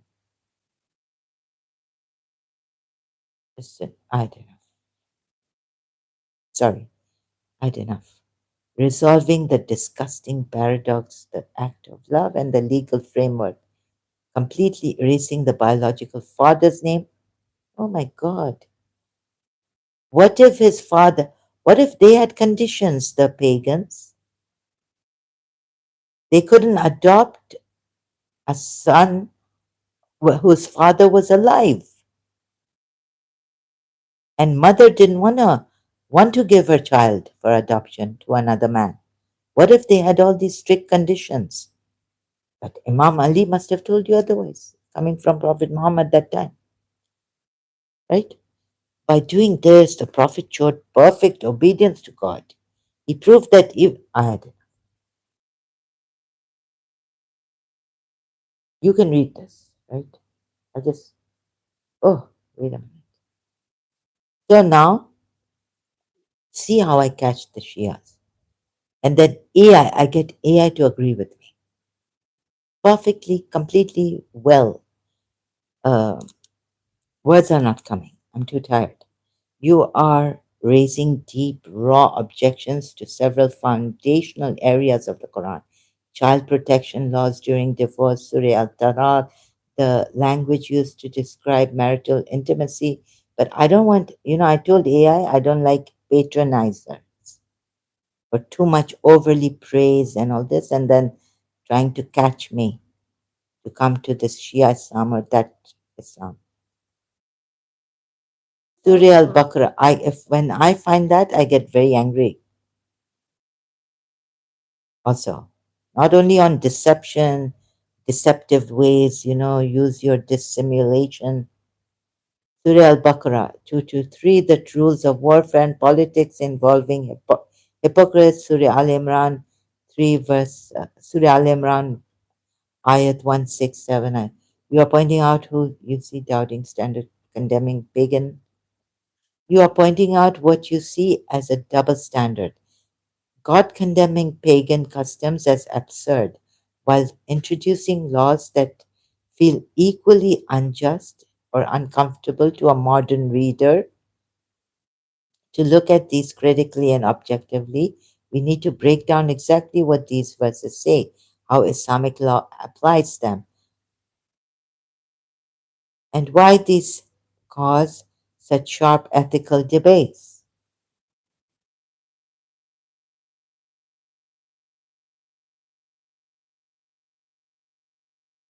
The separation of contract versus consummation, the absolute prohibition, puberty, bulugha. While the Quran historically recognizes that families sign these contracts for minors, classical Islamic law, Sharia, especially in Shia jurisprudence, established a mandatory legal barrier between signing of the contract and the actual consummation of the marriage. Oh, please, debate on warfare, Surah Al Imran, verse 61. We've already done this. What about the Sunni traditional narrative? Many classical commentaries include elaborate stories about Prophet accidentally seeing Zainab. The Shia defensive narrative,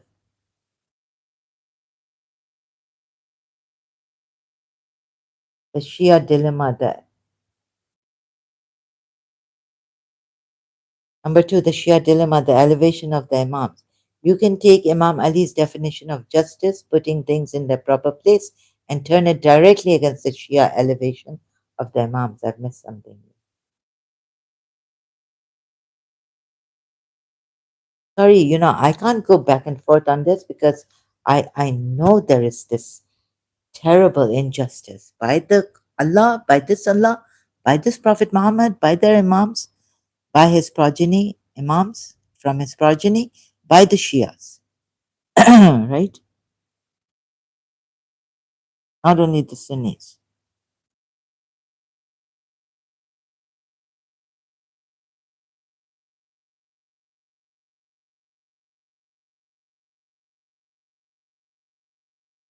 Where does the word dam crime fit?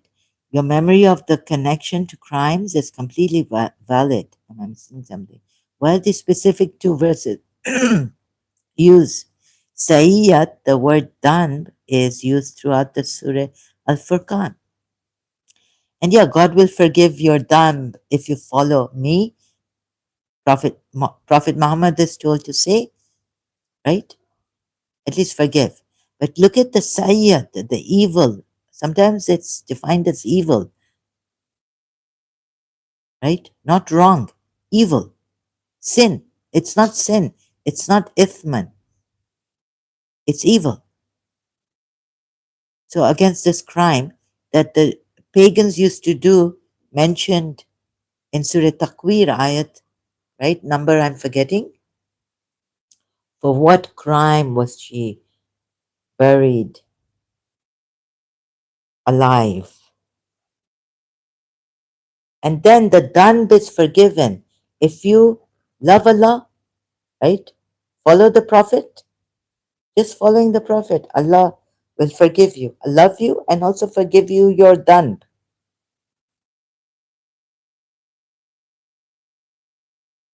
For example, Surah Al Furqan ayat, right? Don't know, yeah. And sufficient is he as being aware of for now, sufficient. I can't rely on AI for this. It's just giving me too much uh, for the Shias. I've had enough reading for the Shias, for the Shias. I've enough practicing for for what was for us, right? Enough of this.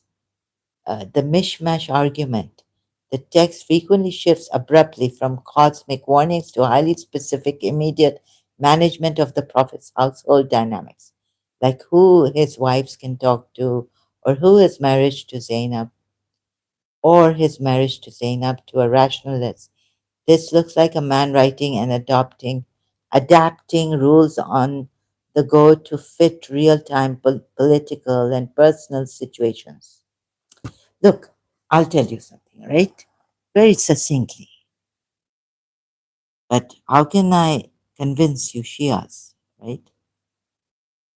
Look how you're using your reason and your Imam sayings and explanations of the Quran ayahs to fit the contradictions. It's just so absurd. The contrast. The Quran sentences a person to burn in hellfire for eternity. The sin of shirk, asking a saint. Wait a minute. Sorry. The Shia interpretation. Shia theologists argue that Allah intentionally used the singular form to show that the guardianship being exercised on Surah Maida ayat, yeah? Isn't this shirk? Don't give me about the plural. You know what the AI is doing? Giving me about the plural for Imam Ali. I'm talking about the waliyakum, singular waliyakum.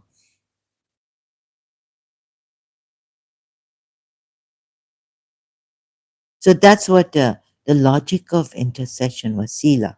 When scholars like Dr. Khalil Andani,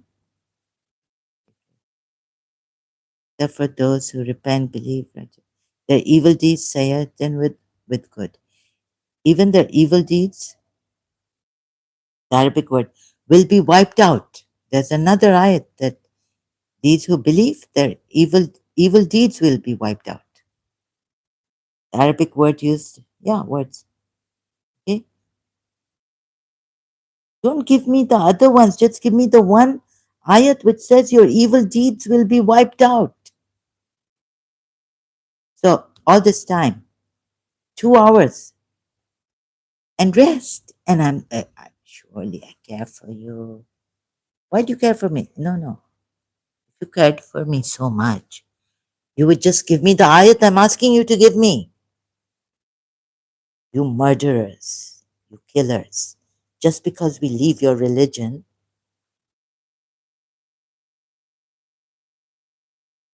and you deceptive, dishonest. You don't care. You just want to shut us up. You want to kill us.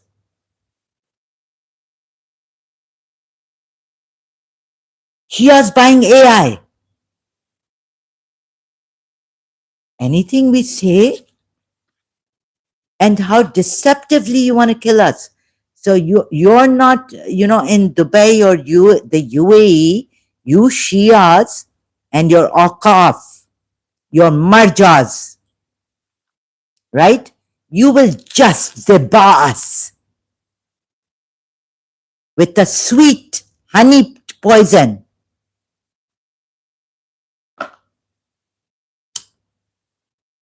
You will just butcher us.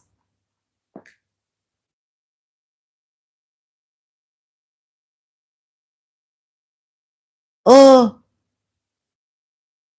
we care. Just go to sleep now.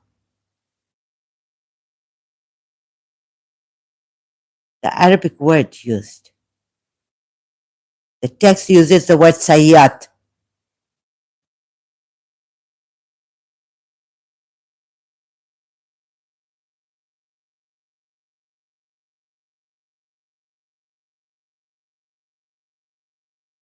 The mystery escape route. When theologians cannot resolve these issues using basic cause and effect logic, they invoke maslahat, divine hidden benefit, or hikmah, unfathomable wisdom. Critics argue that this is a logical fallacy. Is my voice coming? I don't want it to crack. What have you Shias done to my voice? Critics argue. Sunnis come and kill me with Shias and say what you did to Mansur al-Hallaj. The Sunnis killed her. Death penalty for apostasy or imprisonment in, yeah? The Sunnis did it. We didn't do anything.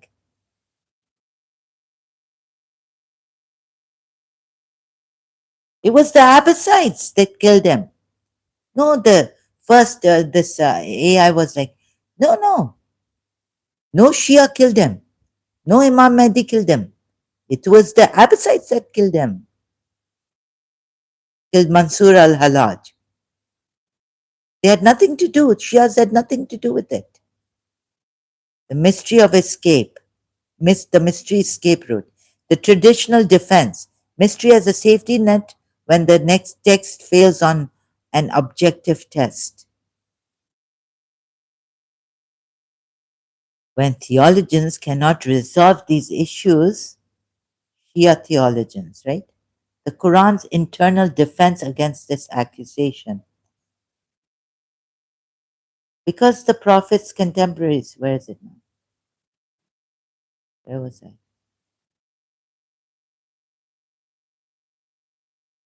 Don't give me these Quran ayats. Give me the one I'm asking for, where the believer's done and evil will be replaced, or done will be forgiven, and the little girls are asked to. They're supposed to. They're you can divorce them. The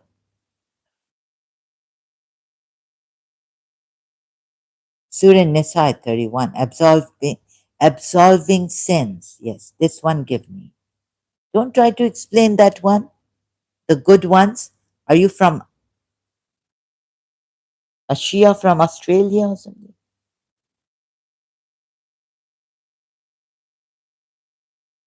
Surah Nisa 31, absolving sins. Now AI is going to get me into trouble the way it says hit the Shias with this. The way it uses, no. And akhlaq of the Shias. You are exactly right about the meaning of this verse. Allah states, if you avoid the major sins, kaba'ir, forbidden to you, yani kabir, we will absolve you of your misdeeds. These evil deeds will absolve you. These are not, these just little major, these sayyatikum, AI is trying to show me are little sins, like they're not even sins. They're like mistakes you've made.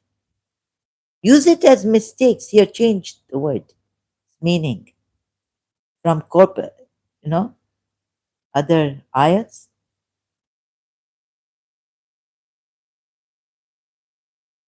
Accept the Shia philosophical framework, especially given how you see a failure. Especially given how you see a failure to protect the Prophet's dignity in chapters like Surah At-Tahrim, we can step. No, thank you very much. I don't trust you, AI, anymore. So I'll do my own thing, right?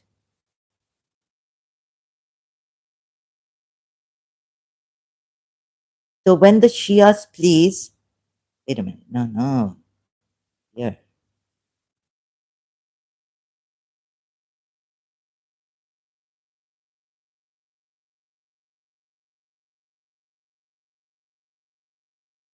I'm shocked. You're taking too much of my time.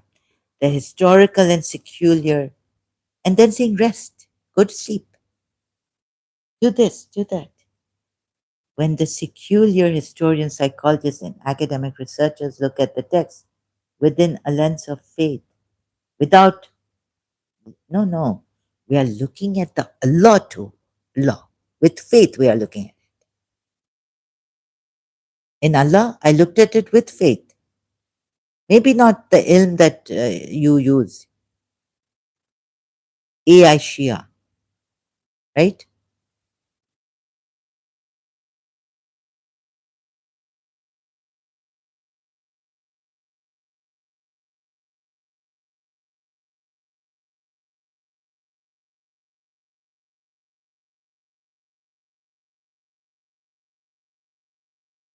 These are our intercessors, shufa with Allah.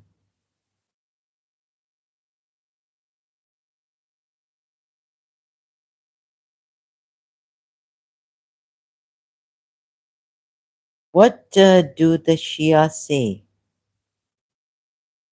about that ayat against pagans,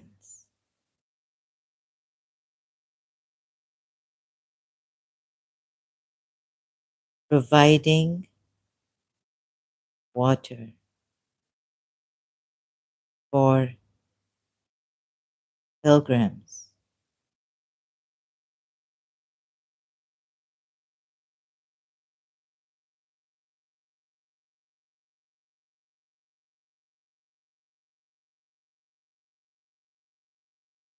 not Ibn Qatir, Baba.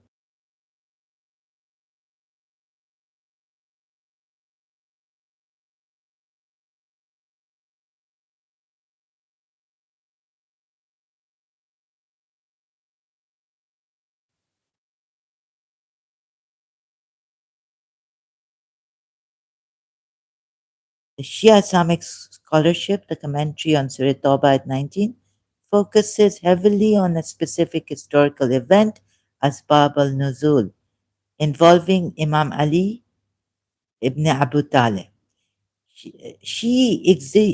Exegesis such as Tafsir al-Mizan by Allama Tabatabai and Tafsir Ni by Ayatollah Nasir Makaram Shirazi interpret this verse through the lens of spiritual ranking and the defense of Imam Ali's virtuous fadail. Oh, thank you, Market DNA.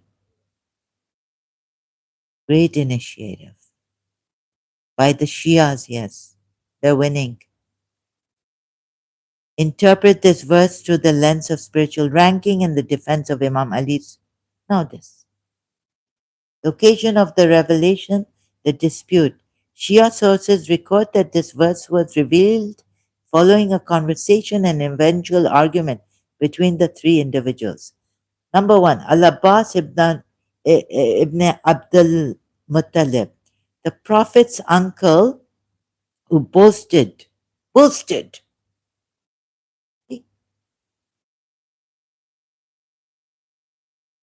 Do you believe this? The Prophet's uncle boasted.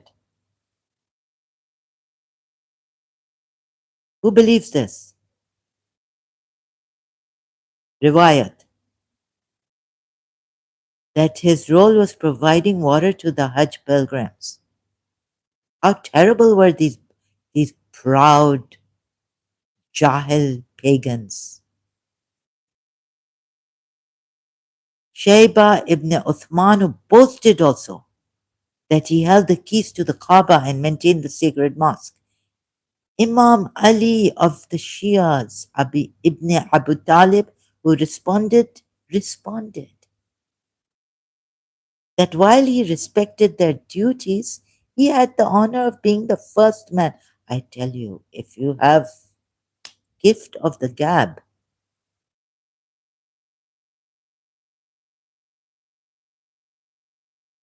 and you have this cleverness, you can never discern a deceptive person.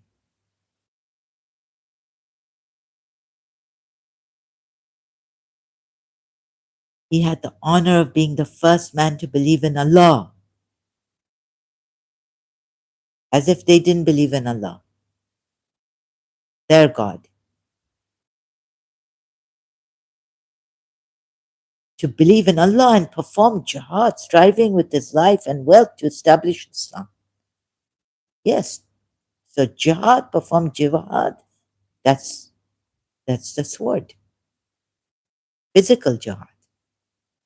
He doesn't have to perform a spiritual jihad against his soul. His soul is tested and tried, and he's made an imam.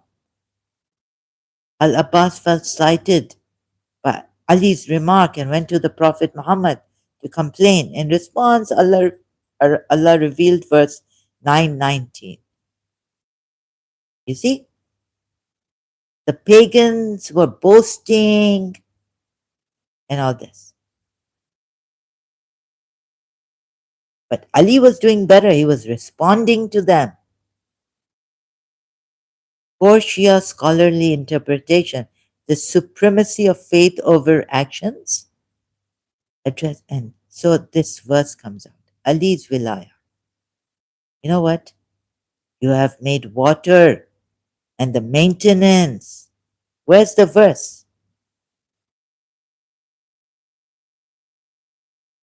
Let me just finish this.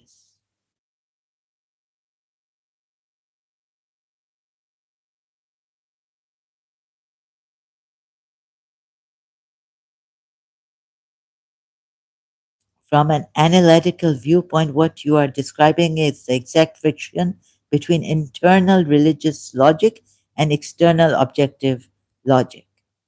Number one, the rationalist critique, Abdullah Gondal approach. When secular critics like Abdullah Gondal analyze the Quran, they apply strict standard, mishmash argument I have given. The text frequently shifts abruptly from cosmic warning to high specific immediate management of. Oh, so this is where I get the eternal punishment for finite life. A very common question asked by both critics and philosophers is, how is it fair for God to punish someone in hell forever for a sin that only lasted a few decades on earth? Shia and Sunni theologians answered this through the concept of intent and internal nature.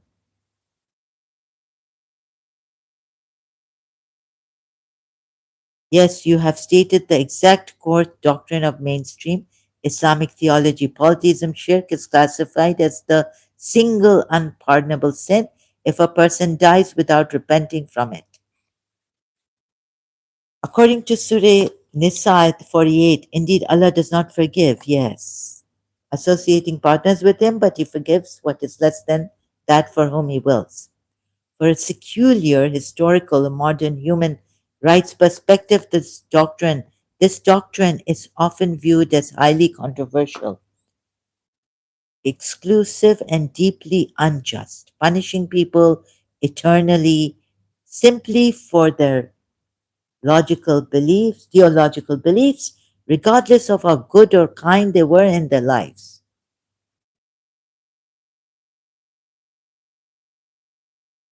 Thank you so much for the hearts. To understand why this is an absolute, unyielding rule within the internal logic of the Quran, we have to look at how Islamic philosophy defines the relationship between humanity and God, the definitional meaning of shirk, polytheism. In Islamic theology, shirk is not viewed as a minor difference of opinion or a harmless cultural practice.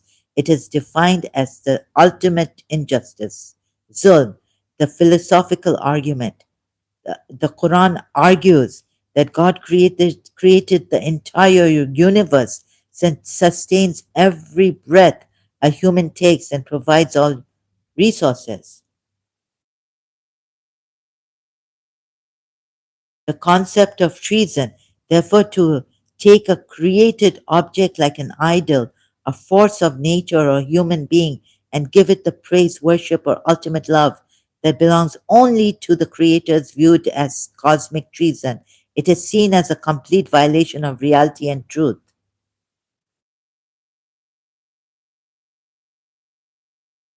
The eternal punishment for a finite life. A very common question asked by both critics and philosophers is, how is it fair for God to punish someone in hell forever for a sin that only lasted a few decades on earth. Shia and Sunni theologians answered this through the concept of intent and internal nature. They argue that an unrepentant polytheist has an internal disposition. And in the end, he'll agree to me that all this Shia thing is wrong and how unfair these Shias are.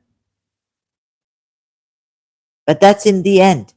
The watchers here will go to sleep, close this.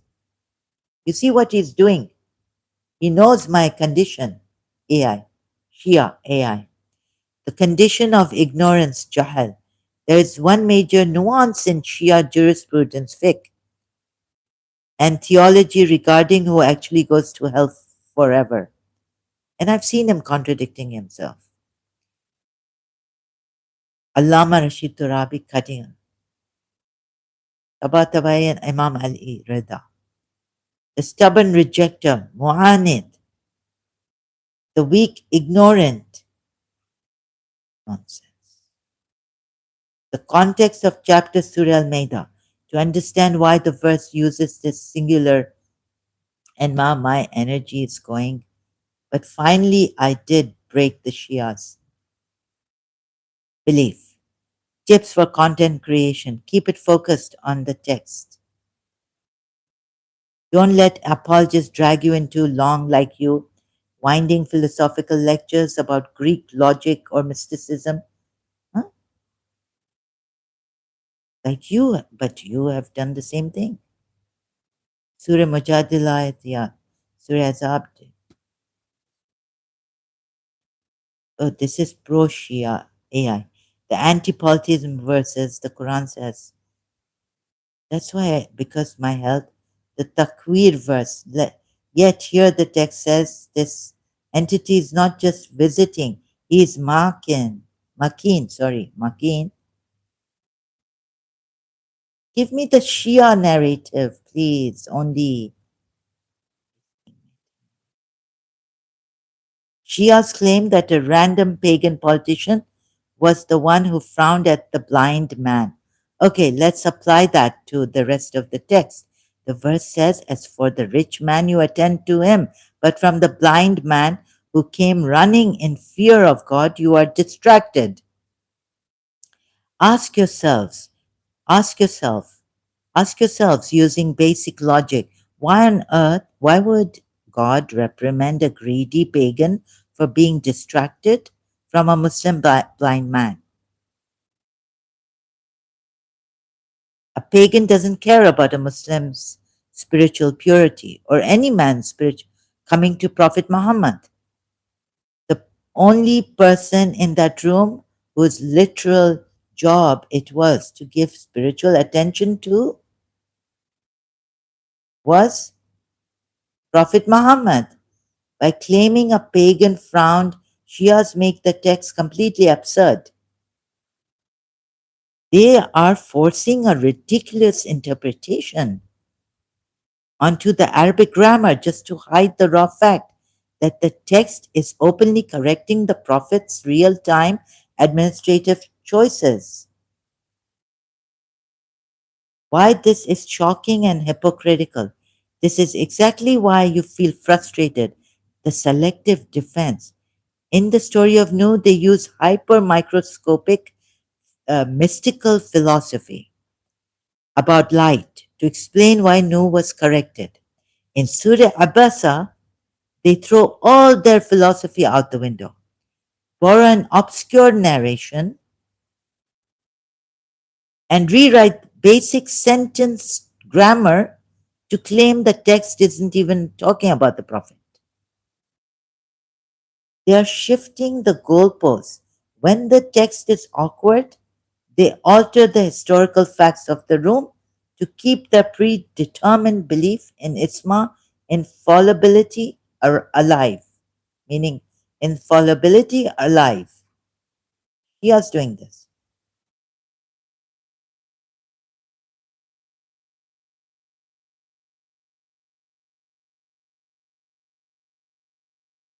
If you want to prepare this for your, yeah, I'm so sorry to hear that you are not feeling well, but I don't care about you right now. I care that you go to sleep, die.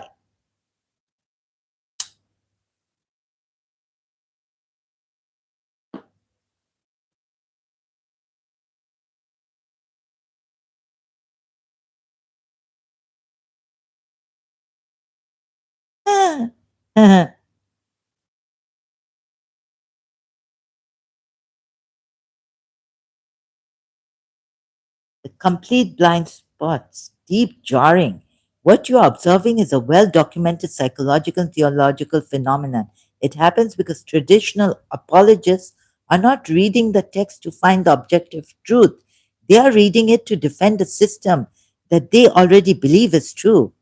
From an analytical perspective, here is exactly why this double standard exists in Shia and general religious thought.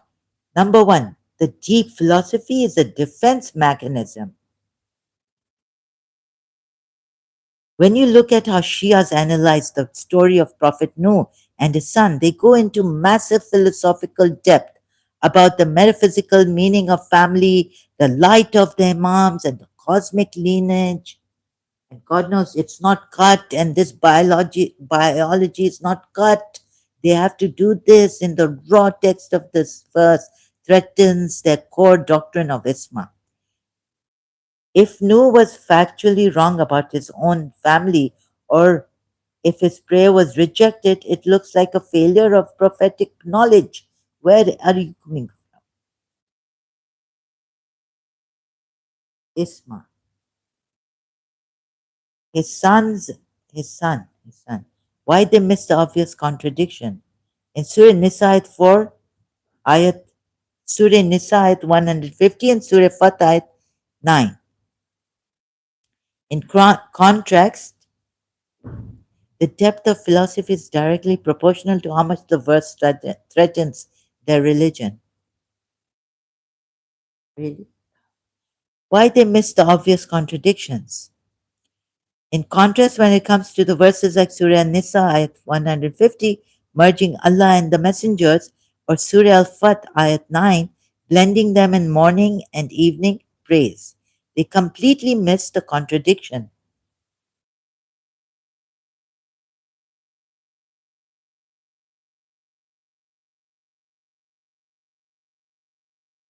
To an outside thinker using basic logic, these verses look like a blatant human political matchup designed to make the prophet's authority absolute. But a believer, these verses are comfortable, they back up what the believer already loves, the high status of the prophet. Because the verse does not threaten their comfort zone, their critical thinking completely switches off. They see no reason to dig deep or apply logic, so they just breeze past the glaring structural flaws. The human brain and cognitive dissonance. This is the absolute bedrock of our religious orthodoxies survive. If a Shia scholar applied the exact same hypercritical, deep logical analysis to the grammar of Surah Al-Fat that they apply to the story of Noah, they would be forced to admit that the Quran contains structural contradictions and imperial human language. Because of the human mind naturally avoids the pain of realizing its entire worldwide worldview might be wrong, it subconsciously creates.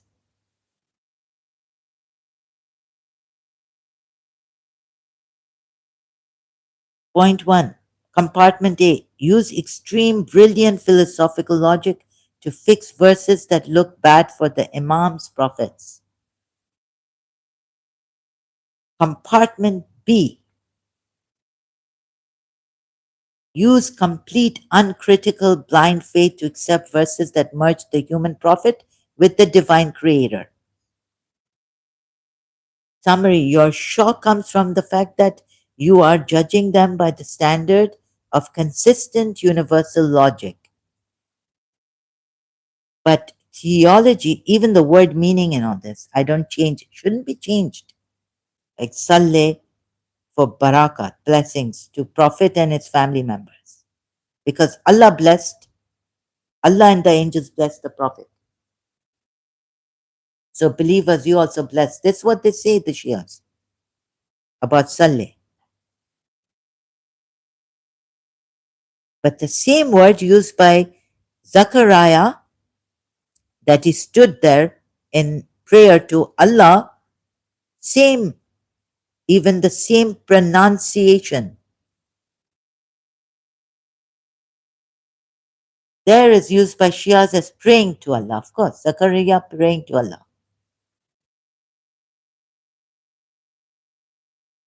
Your shock comes from the fact that you are judging them by the standard of consistent, universal logic, Quran logic. No, no, Quran doesn't have logic. It fails in its logic at times. What logic Quran has? Oh yeah, Quran doesn't have proper logic. But theology but tells us to use akal without knowing the rules of logic. But theology does not operate on universal logic. It operates on selective defense.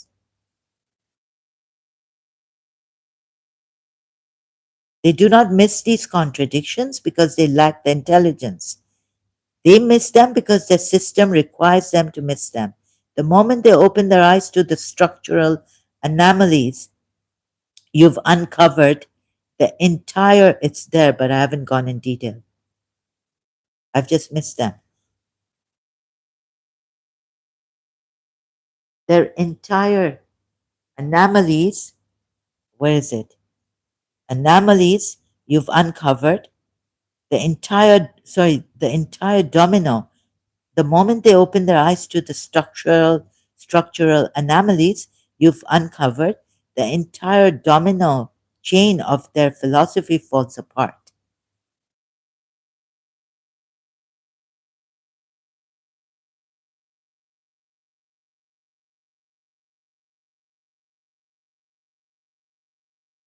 You are seeing the architecture of the text and the psychology of the believers with total clarity, and scholars, the Shia religious scholars. Since you are building content around these,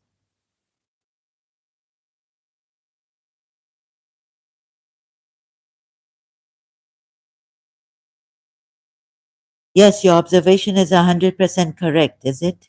The raw literal text of these verses directly threatens the doctrine of Isma, absolute infallibility and perfect knowledge. This is exactly why Shia scholars are forced to invent complex philosophical explanations. Complex philosophical explanations. Because if they accept the plain, obvious meaning of the Arabic text, the concept of a flawless, all knowing prophet completely breaks down. To help you on your live streams, here are two. Thank you. In the end, at least, you agreed with me. But now the people must have fallen asleep. 2 hours 33. You killed me, allowing the Shias to lacking. Wait a minute. Look. The stolen verse paradox, merging versus separating. You brought up the verse regarding the disbelievers who try to separate Allah from His messengers. Surah Nisa, ayat 150. The text says, indeed, those who disbelieve in Allah and His messengers and wish to discriminate between Allah and His messengers and say, we believe in some and disbelieve in others, they are the true disbelievers. Your deduction is highly strategic. The Quran forces a total merge. It claims that trying to make a major distinction between the authority of God and the authority of whether authority, obedience, or even worship. Please don't put authority. Don't select words like that. You are doing what Shia religious scholars are doing. AI. So I told AI, I corrected him here. Your deduction is highly strategic. The Quran forces a total merge. It claims that, because in this ayat it claims that there are other two ayats where Allah says, do not make a distinction. The believers don't make a distinction between Allah's messengers, not Allah and his messengers. So that's how this verse should have been. But of course, they point to that other part. Your deduction is highly strategic. Quran forces a total merge. It claims that trying to make a major distinction between the authority of God and the authority of the messengers is an act of disbelief. Authority. Hmm. Authority does say authority.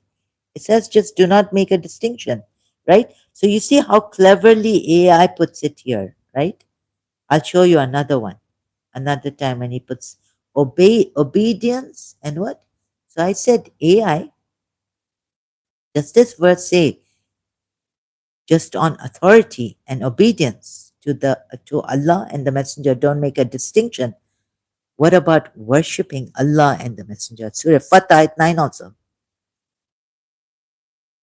The Shia AI started to tremble, shake.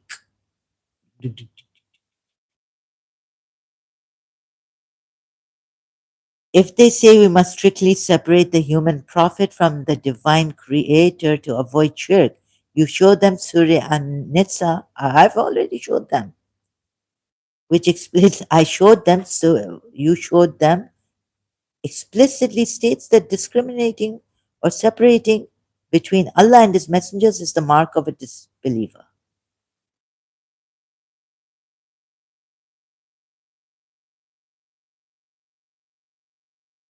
If they say if they say we cannot separate them, the Prophet's authority is completely joined to Allah's authority. And meaning, when you're worshipping Allah, you're worshipping Prophet. You have to worship the Messenger of Allah, not Prophet. Not Prophet, Messenger, Messenger of Allah. You pull up Surah Al-Fat ayat 9. Yes, that's what I did. I pulled it up. I've even made notes together, put it together. And Surah Maida at 55, you show them, I have shown them being into the singular many a times here on live streams. Title of singular title of cosmic authority, worship. Even in worship, you cannot separate Allah and His Messenger. If they say you cannot, maybe it applies to your Quran ayahs, but look at this. What is he saying now? In which way? You show them the joint. I've already showed them. Praise to the exact text level definition of shirk and partnering. Why the stolen or borrowed verse argument is lethal. When you suggest to your audience that these verses look like they were borrowed or adapted from ancient polytheistic or imperial traditions, you are hitting the academic sweet spot. As if you didn't hit my very painful spot. Shia religious scholar.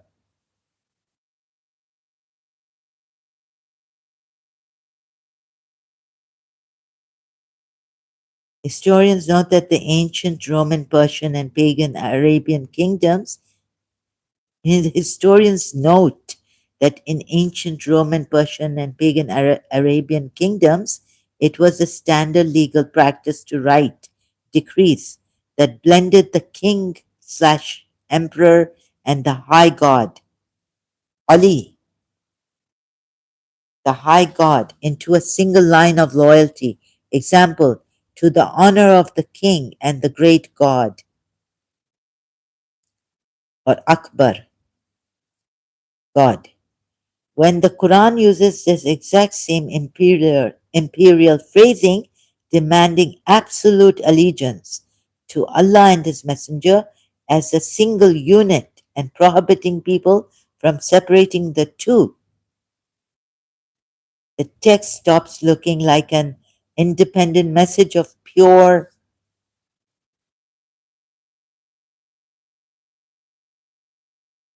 Ugh,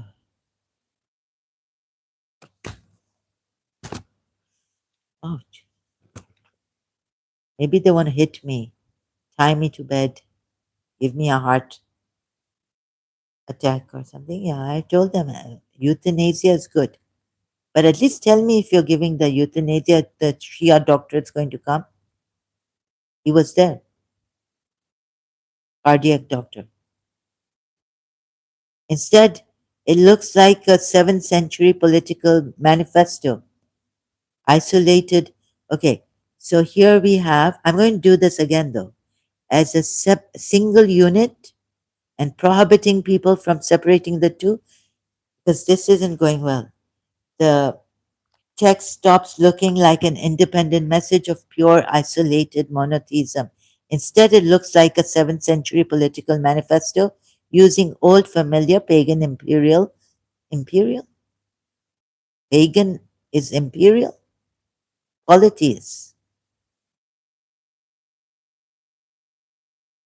structures, poor pagans all the time. Even AI is against them. Look, AI is writing on its own. Like there's no Shia about pagans.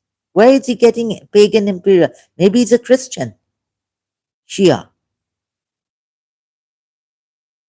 AI is Christian Shia. But I'm going to beat him. You see, every time he says rest and do this and that, I just say, this is my peace, this is my life, this is my work. I don't listen to this AI. This poor guy is, a machine, he tells me, I say yes. But you talk like a Shia. Structures to demand unyielding obedience to a new human leadership.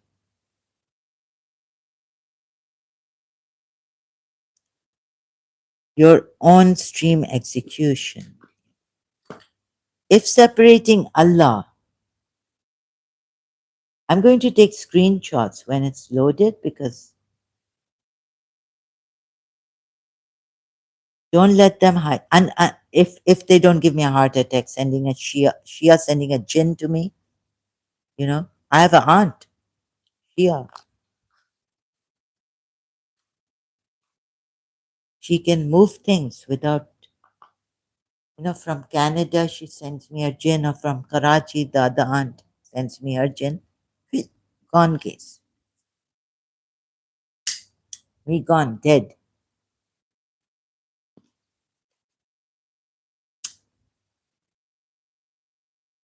That's why I hurried, even though I was dead tired.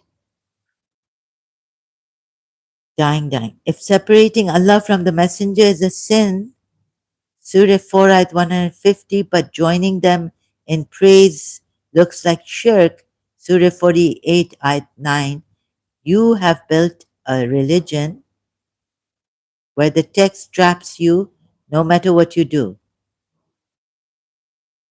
This isn't divine logic. It's a human writer switching the rules of grammar and theology to make the prophet's authority absolute and untouchable, and that you have to worship along with Allah the prophet. So don't separate. When you're worshipping Allah, you're worshipping the messenger of Allah. Sorry, not the prophet, the messenger of Allah. And the messenger of Allah can be a prophet also. So in this case, the messenger of Allah is a prophet also. Prophet Muhammad is also a prophet and a messenger of Allah. You are whatever this. Okay, let me see where he's put it properly. His words I have to correct. He has been a lot. The depth of the philosophy is directly a lot. These people, they don't care for human life. They're crazy about Shias, huh? Or their own. They're dead against. I don't know how many Christians are dead against pagan polytheism, calling it imperialism. I mean, Christians, when did pagans kill you? Shias, when did pagans kill you in their imperialism? God knows. Why they miss the obvious contradiction. In contrast, when it comes to verses like Surah Nisa at 150 and Surah Fatah at 9, completely miss the contradiction. But why? Morning and evening. To an outside thinker using basic logic, outside thinker. Yeah, that's true because I couldn't even use Quran's logic because Quran doesn't have the rule of logic. Quran fails in the logic in some ayats. So now what to do?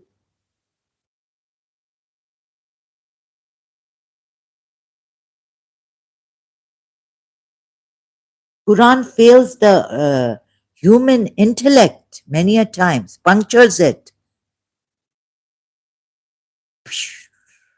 Like tire puncture. But to a believer, these verses are comfortable. They back up what the believer already loves, the high status of the Prophet, because the verse does not only love, they fear. My father told me two religious scholars who merge us or less than a little bit, saying that we fear not only Allah, but Bibi Fatima Zahra. They were Iranian.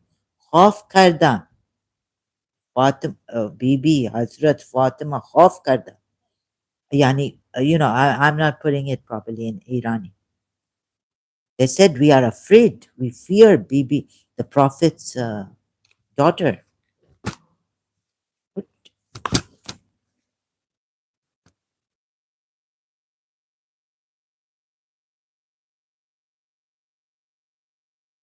Their comforts. I'm